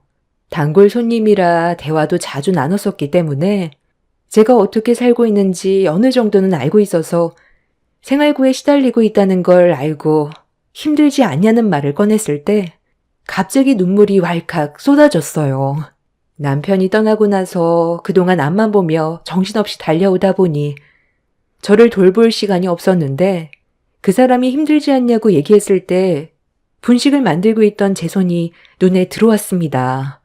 갈라지고 부르터서 고왔던 손이 만신창이가 되어 있는 걸 보니 감정 조절이 되지 않더라고요. 그런데 눈물을 흘리고 있는 저에게 다가온 그 사람이 그만 고생하고 자기와 함께 같이 살자며 꽤 오래전부터 저를 마음에 두고 있었다는 말을 갑자기 꺼냈습니다. 전혀 예상하지 못했던 말을 듣게 된 터라 많이 당황스러웠는데 그날 이후부터 지속적으로 저에게 계속 마음을 보여주었고 그런 관심이 싫지만은 않았어요. 하지만 저는 다른 사람과 새 출발할 수 없다는 현실을 받아들여야만 했어요. 저와 아이들을 감당할 수 있는 남자는 이 세상에 없다는 걸 알기 때문에 저에게 관심이 있는 그 사람 또한 아주 잠깐의 동정일 것 같았습니다. 그래서 그 사람의 마음을 받아주지 않았는데도 끊임없이 구애하는 바람에 결국 몇 번 만나게 되었어요. 저도 힘든 삶을 살아오면서 좋은 남자 만나 행복해지고 싶었고 누군가에게 의지하고 싶은 마음이 너무 컸었기 때문에 그 사람의 관심이 싫지가 않았었죠. 그렇게 몇 번 만나다 보니 어느새 그 사람이 제 마음 깊숙이 자리를 잡게 되었고 새 출발에 대한 진지한 대화를 이어나갔어요. 그리고 결혼을 허락받기 위해 예비시댁에 인사를 하러 가게 되었죠. 정말 많이 떨렸는데 처음 얼굴을 마주하게 된 예비시모가 저를 반갑게 맞아주셨습니다. 애들이 셋이나 있다는 말을 들었을 때 꽤 당황스럽긴 했지만 그렇다고 둘이 안 만날 것도 아니니 뭐 어쩌겠어. 재혼 시켜줘야겠지. 내 아들도 이미 결혼을 한번 다녀왔었고 서로 안 맞아서 결국 이혼까지 해서 평생 여자를 안 만날 줄 알았는데 또 이렇게 좋은 인연을 만나 새 출발하고 싶다는데 내가 말릴 이유가 뭐가 있겠니? 누구나 완벽한 삶이 없듯이 둘이서 어렵게 결정한 만큼 오래오래 행복하게 잘 살았으면 좋겠다. 그게 내가 원하는 거야. 제가 처음으로 인사를 하러 갔을 때 반대를 하지 않았어요. 오히려 저와 그 사람이 행복하게 살길 바라셨죠. 저에게 아이가 셋이나 있다는데도 크게 상관하지 않았습니다. 오히려 조용했던 집안이 시끌벅적한 게 더 좋다면서 긍정적으로 바라봐 주시길래 너무 감사했습니다. 그렇게 저는 사랑하는 사람과 재혼을 하게 되었는데 그건 제 인생의 최대의 실수였다는 걸 나중에서야 깨닫게 되었습니다. 남편과 재혼을 하고 3일간은 정말 행복했었어요. 그런데 3일 뒤 엄청난 사건이 터지게 되었습니다. 오늘은 일찍 마감하자고 했었잖아. 이제 분식집은 그만하자니까. 내가 잘 벌고 있는데 왜 계속 고생을 하려는 거야? 그냥 집에서 살림만 하면 안 돼? 우리 어머니 그동안 혼자서 얼마나 외로우셨는데 당신이 집에 있으면서 좀 더 가까워지는 시간을 가져봐봐. 그리고 내가 왜 분식집을 그만두라고 하는지 알아? 파리가 너무 꼬이잖아. 내가 불편하게 생각하면 그만하면 되는 거지. 왜 이렇게 고집을 부리는 건데? 이번 달 안에 무조건 정리해. 내 말 알아들었지? 정리하는데도 시간이 좀 필요하다고 했잖아요. 식재료는 전부 소진하고 끝내야죠. 이대로 정리해버리면 얼마나 아까워요. 그리고 학생들이 분식집 닫지 말라고 하도 부탁을 해서 저도 그간 정이 많이 들었는지 쉽게 정리가 되지 않아서 그래요. 네, 손님. 여기 말씀하신 떡볶이 1인분, 튀김 1인분이요. 다음에 또 오세요. 당신 지금 뭐 하는 거야?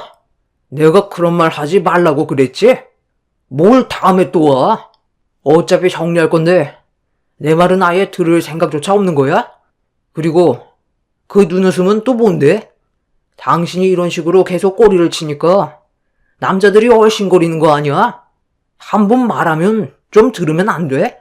당신 원래 이렇게 가벼운 사람이었어? 나한테도 엄청 눈웃음 쳐서 내 마음 뺏어가더니 그 버릇 아직까지 못 고치고 있네? 어제도 조심하라고 분명 말을 했을 텐데 뭐든 과하면 문제가 일어나는 거라고? 내가 뭘 했다고 그래. 장사하면서 밝게 인사하는 건 당연한 건데 도대체 뭐가 문제라는 건지 모르겠네. 당신이 너무 예민하게 반응을 하는 것 같아. 방금 나한테 뭐라고 그랬어?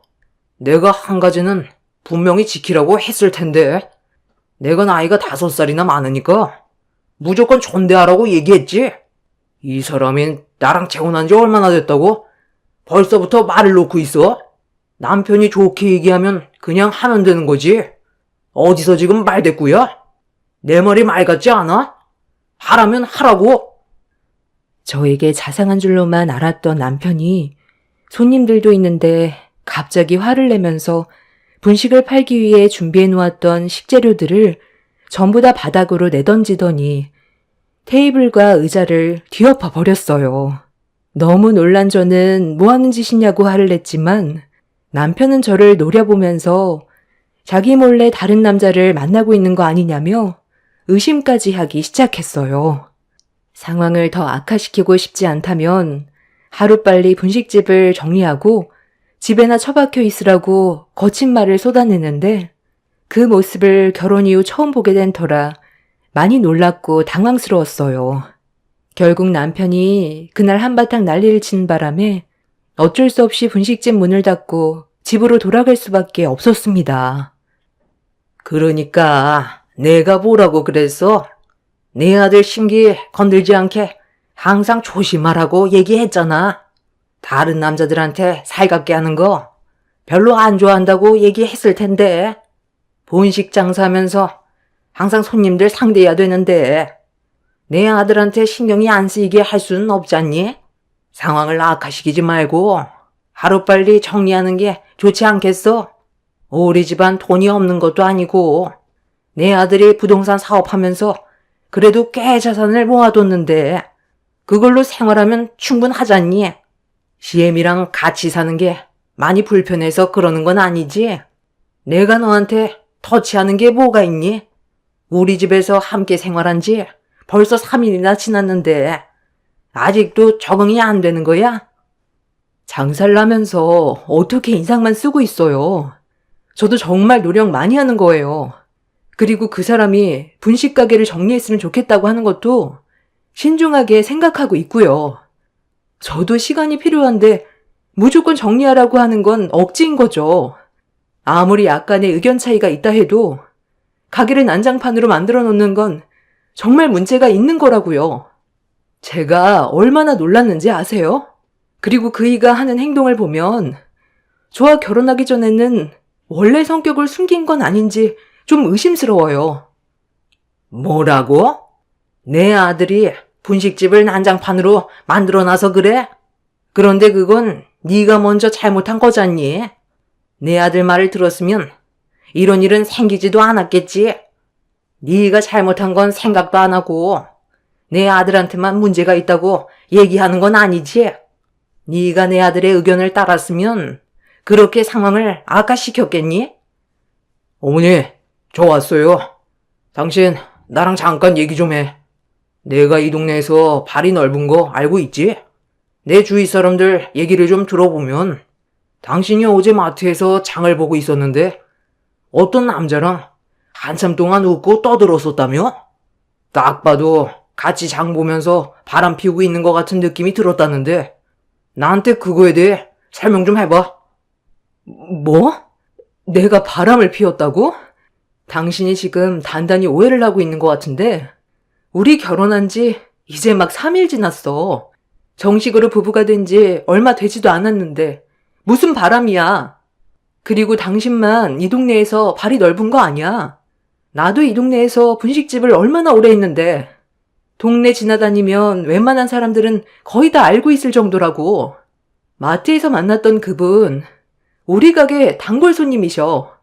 내일 아침에 회사에서 단체로 산에 올라가는데 김밥 50줄 부탁하길래 너무 고마워서 대화 좀 나눴던 것뿐이야. 이게 뭐가 그렇게 잘못됐다는 건데? 내가 모든 상황들을 일일이 설명해 줄 순 없잖아. 내가 바람 피우고 있는 것 같다고 말한 그 사람 누구야? 쓸데없는 말로 남의 가정사에 문제를 일으킨 그 사람 얼굴 좀 봐야 될 것 같네. 나는 당신과 결혼하고 나서 지금까지 단 한 번도 문제될 만한 행동을 저지른 적이 없었다고. 당신이야말로 나를 난처하게 좀 하지 마. 아까 분식집에서 손님들 있는데 의자 집어던지고 다음날 만들어야 될 음식 재료들 전부 바닥으로 던져버린 건 무조건 당신이 잘못한 행동이야. 몸부터 움직이기 전에 먼저 생각을 좀 하고 나와 대화부터 하라고. 남편이 잘못된 행동들을 바로잡았으면 좋겠다고 부탁을 했는데 이런 제 말을 듣고 있던 남편은 기분이 많이 상했는지 흥분을 하면서 화를 내더니 갑자기 옆에 있던 물건을 집어들어 바닥으로 내던져 버렸어요. 저는 진지하게 대화를 이끌어가고 있는데 남편은 그런 제 말을 아예 들으려 하지 않았습니다. 그 모습을 보던 저는 그 사람이 왜 이혼을 했는지 알겠더라고요. 그 사람에게 문제가 있었기 때문에 이혼을 하게 됐다는 걸 알 수 있었고, 그런 모습에 실망한 저는 더 이상 아무 말도 하지 않았습니다. 더 건드려봤자 상황만 악화될 것 같아 일단 최대한 좋게 넘어가려 했는데, 저에게 성큼성큼 걸어오던 남편이 갑자기 제 뺨에 손을 올렸어요. 너무 놀란 저는 분노하며 소리를 질렀는데, 남편의 입에서 나온 말을 듣게 된 순간 입을 다물지 못했습니다. 어디서 남편의 말에 토를 달아? 네 인연 빼다 박은 꼴도 보기 싫은 애들까지 걷어들여줬으면 형처럼 평생 떠받들면서 살 생각이지. 감히 나한테 대들어? 오늘 이 시간부로 이 집에서 한 발자국도 못 나갈 줄 알아. 적당히 눈치껏 행동해야지. 좀 전에 그 난리를 쳤던 걸 알면서도 나한테 대들어? 너는 나랑 법적으로 부부인 걸 잊었나 본데 집안의 가장인 나를 하늘처럼 떠받들어야 되는 거라고.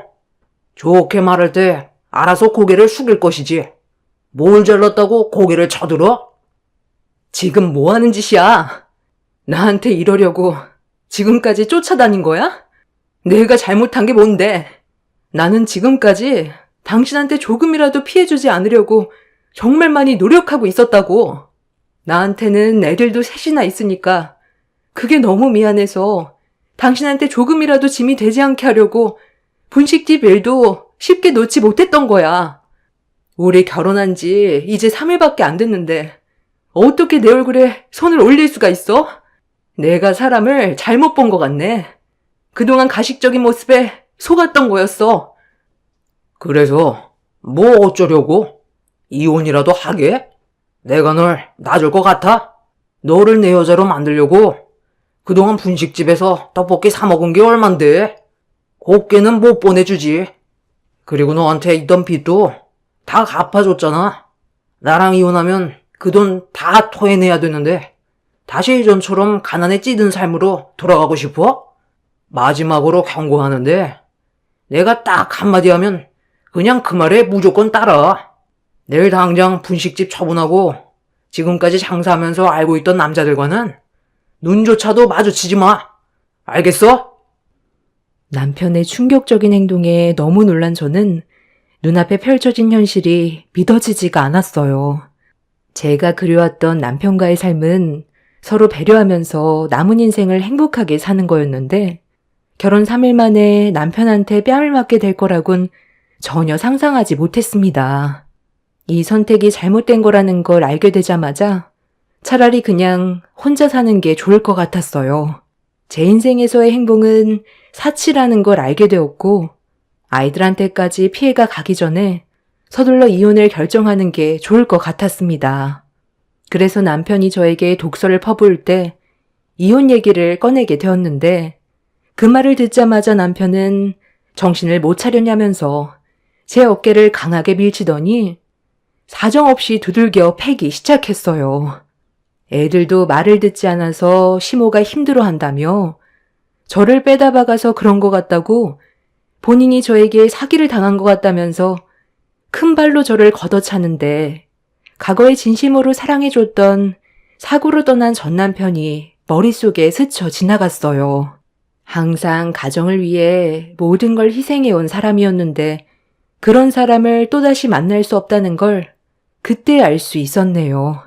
한바탕 우당탕거리자 시모가 방문을 두드리면서 애 죽겠다며 최대한 좋게 넘어가자는 한마디에 남편의 거친 행동이 멈췄고 그제야 겨우 숨을 쉴 수 있었는데 때마침 아이들이 학원 공부를 마치고 집으로 들어왔어요. 시모는 아이들한테 엄마 아빠가 대화 중이라면서 주방에서 먹을 걸 주겠다며 데리고 들어갔는데 큰딸이 엄마 얼굴을 보고 싶다고 고집을 부리자 시모가 첫째 딸에게 갑자기 소리를 질렀어요. 시모의 화가 난 목소리에 아이들이 울면서 저를 찾길래 힘겹게 몸을 일으켜 밖으로 나가려 하자 남편은 말도 안 끝났는데 어딜 가냐면서 저를 또다시 밀쳤습니다. 이미 당할 만큼 당했고 더 이상 이 집구석에 붙어 있을 필요도 없던 상태라 조금의 망설임도 없이 남편의 다리 사이를 사정없이 걷어차 버렸어요. 제가 건장한 남자를 한 번에 쓰러뜨릴 수 있는 방법은 다리 사이를 걷어차는 방법밖엔 없었습니다. 제 발에 정통으로 맞은 남편은 엄청나게 고통스러웠는지 비명을 지르면서 뒹굴기 시작했어요. 그렇게 겨우 방문을 열고 거실로 나온 순간 경악할 만한 광경을 두 눈으로 목격하게 되었습니다. 시모가 첫째 딸이 마음에 들지 않는다고 옆 머리카락을 치켜 올려 세우고 있었어요. 제 딸은 하지 말라고 눈물을 흘리면서 괴로워하고 있는데도 버릇없는 건 저나 딸이나 똑같다고 어른으로서 절대로 해선 안 될 행동을 제 딸에게 저질러 버렸습니다. 그 모습을 보고 눈이 돌아버려 이성의 끈을 놓아버린 저는 시모에게 거침없이 달려가 머리채를 잡아버렸고 한바탕 난리를 친 다음 아이들을 데리고 밖으로 나가려는데 뒤에서 제 어깨를 잡은 남편이 괴로운 표정으로 어딜 나가냐며 절대로 못 나간다고 화를 내길래 저는 그런 남편을 밀친 뒤 또다시 조금도 망설이지 않고 다리 사이를 세차게 걷어차 버렸습니다. 2번을 허용하게 된 남편은 처음엔 비명을 지르더니 2번째는 숨소리도 내지 못하고 그대로 뻗어버려 거품까지 물어버렸습니다. 그렇게 현관문을 열고 집 밖으로 나오는 순간 제 눈앞에 한 노인이 서 있었어요. 처음 본 사람이었는데 저와 잠깐 동안 마주치는 사이 뒤에서 시모가 자기 아들한테 발길질했다고 저를 가만두지 않겠다며 달려오는데 그 모습이 너무 무서워서 급하게 문 앞에 서 있던 노인에게 저와 아이들을 지켜달라며 부탁을 했어요. 그런데 그 노인분의 입에서 나온 한마디가 저를 얼어붙게 만들었고 그런 저를 바라본 그 노인은 잘 찾아온 것 같다면서 달려오는 시모를 붙잡아 사정없이 바닥으로 패대기쳐 버렸습니다. 제 앞에 서 있던 노인은 다름 아닌 전 남편의 아버님이었어요. 미국에 계시다고 들었는데 갑자기 제 앞에 나타나 전 남편의 이름을 입 밖으로 꺼냈을 때 너무 놀랐었고 저와 아이들을 진심으로 지켜줄 수 있는 분이 나타났다는 거에 참았던 눈물이 왈칵 쏟아져 버렸습니다. 남편은 저와 아이들을 가만두지 않겠다고 힘겹게 몸을 일으켜 골프채를 들어 휘두르면서 다가오자 전시부는 내 살부치한테 뭐 하는 거냐면서 휘두르는 골프채를 잡아 빼서 들더니 남편의 엉덩이를 사정없이 후려쳤어요. 전시부는 모든 걸 법대로 진행하겠다면서 저와 아이들을 데리고 차에 올려 태웠습니다. 처음 얼굴을 보게 된 전시부는 전 남편의 사진을 보여주면서 말을 이어나가셨어요. 그리고 그 말을 듣게 된 저는 엄청난 충격을 받게 되었습니다. 전시부가 전 남편을 찾아온 이유는 전시부의 몸에 치료받기 힘들 만큼 큰 병이 걸려서 주변 정리를 끝내고 전 남편의 얼굴을 보려고 했다가 사망 소식을 접하게 됐다는 소식에 저를 찾아온 거였어요. 과거에 큰 사고가 있었다. 그 일 때문에 내 아들과 인연이 끊어지게 되었지. 나를 많이 원망했던 것 같아. 한 번의 실수로 인수 엄마는 끝내 살아 돌아오지 못했으니까 나는 우리 가족 셋을 살리려고 했었는데 나 혼자서는 역부족이었어. 전부 내 잘못이었지. 오래간만에 떠난 여행이 즐거웠었고 기분이 들떴던 나는 외식을 할 때 반주로 술을 약간 마셨었는데 추운 겨울날 히터를 틀고 집으로 돌아가던 도중 졸음이 쏟아졌고 잠깐 정신을 잃었을 땐 이미 반대편에서 오는 차량과 충돌 사고가 나버린 뒤였지. 너무 큰 충격을 받았던 나는 힘겹게 내 아들과 집사람을 차에서 빼내려 했는데 아들은 구출을 했지만 집사람이 차량에 발이 끼어서 나오지 못하고 있었던 거야. 온 힘을 다해 빼내려 했었는데 갑자기 차에 불이 붙게 되면서 빠져나오지 못한 인수 엄마는 결국 내 실수로 엄청난 고통과 함께 세상을 떠나게 된 거였어. 해외에서 근무를 하던 나는 오래간만에 가족들과 즐거운 시간을 보내려 했던 것 뿐이었는데 한 잔의 술이 되돌릴 수 없는 결과를 가져왔던 거였지. 아들은 그때부터 나를 원망했고 미국으로 떠날 수밖에 없던 상황이라 아내의 장례를 마친 뒤 아들을 데리고 가려 했는데 나와 함께 하려 하지 않았어. 계속 설득을 했지만 나를 원망하던 아들의 마음을 되돌릴 순 없었지.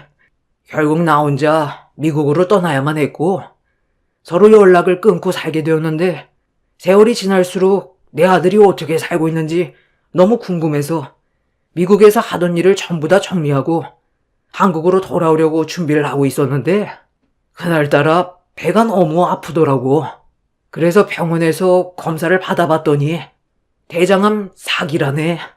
살 날이 얼마 남지 않았다는 말을 들었을 때 하늘이 무너져 내렸고 하루빨리 아들을 봐야 할 것 같아 한국으로 귀국했는데 내 아들이 사망했다는 소식을 접하게 된 거야. 그리고 내 아들이 결혼을 했다는 것도 알게 되었고 수소문 끝에 내 아들과 함께 살아왔던 며느리가 어디에서 살고 있는지 알 수 있었는데 이런 힘든 삶을 보낼 거라곤 정말 상상도 못했었다. 이 모든 게 내 잘못으로 인해 시작된 거라 너무 미안하구나. 너희들한테 조금만 일찍 찾아왔다면 이런 불행을 막을 수도 있었을 텐데 내가 며느리 너를 볼 면목이 없다.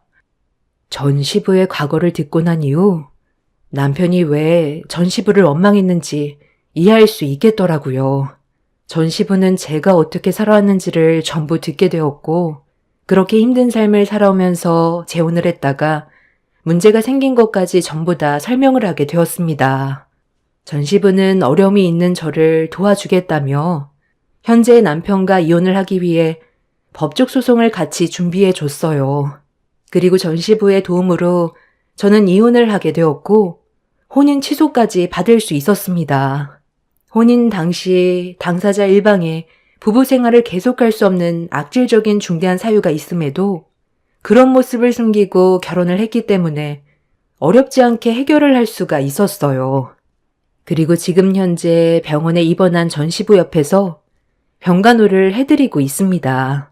남편과 함께 사는 동안 어떤 삶을 살아왔는지에 대해 많이 궁금하다고 말동무나 해달라면서 아들을 그리워하셨어요. 그리고 전 시부는 저와 손녀딸들이 앞으로 남은 인생 행복하게 살았으면 좋겠다고 그동안 모아놓으셨던 재산을 저에게 전부 다 주셨습니다. 의사는 시부가 앞으로 길어야 1년도 안 남았다고 했었는데 마음이 너무 안 좋습니다. 아들에 대한 그리움 때문에 미국 생활을 청산하고 아들을 보러 왔는데 이미 그 사람은 이 세상에 없는 사람이었으니까요. 그동안 미국에서 홀로 살아오면서 많이 외로웠다고 했는데 살아계신 동안 제가 옆에서 지켜드리면서 외롭지 않은 시간을 함께 보내드리려고요. 그래도 시부가 저를 찾지 않았다면 지금도 힘든 삶을 살고 있었을 텐데 시부 덕분에 제 아이들과 다시 새로운 삶을 시작할 수 있게 된 것만도 감사하게 생각하고 있어요. 시부의 건강이 안 좋은 건 안타까운 일이지만 저도 아이들의 앞날을 생각해야 되기 때문에 언제까지 우울해하지 않으려고요. 행복한 생각만 하면서 시부의 마지막 길도 웃으면서 떠날 수 있게 좋게 마무리해 드리려 합니다. 제 사연 들어주신 분들 감사합니다.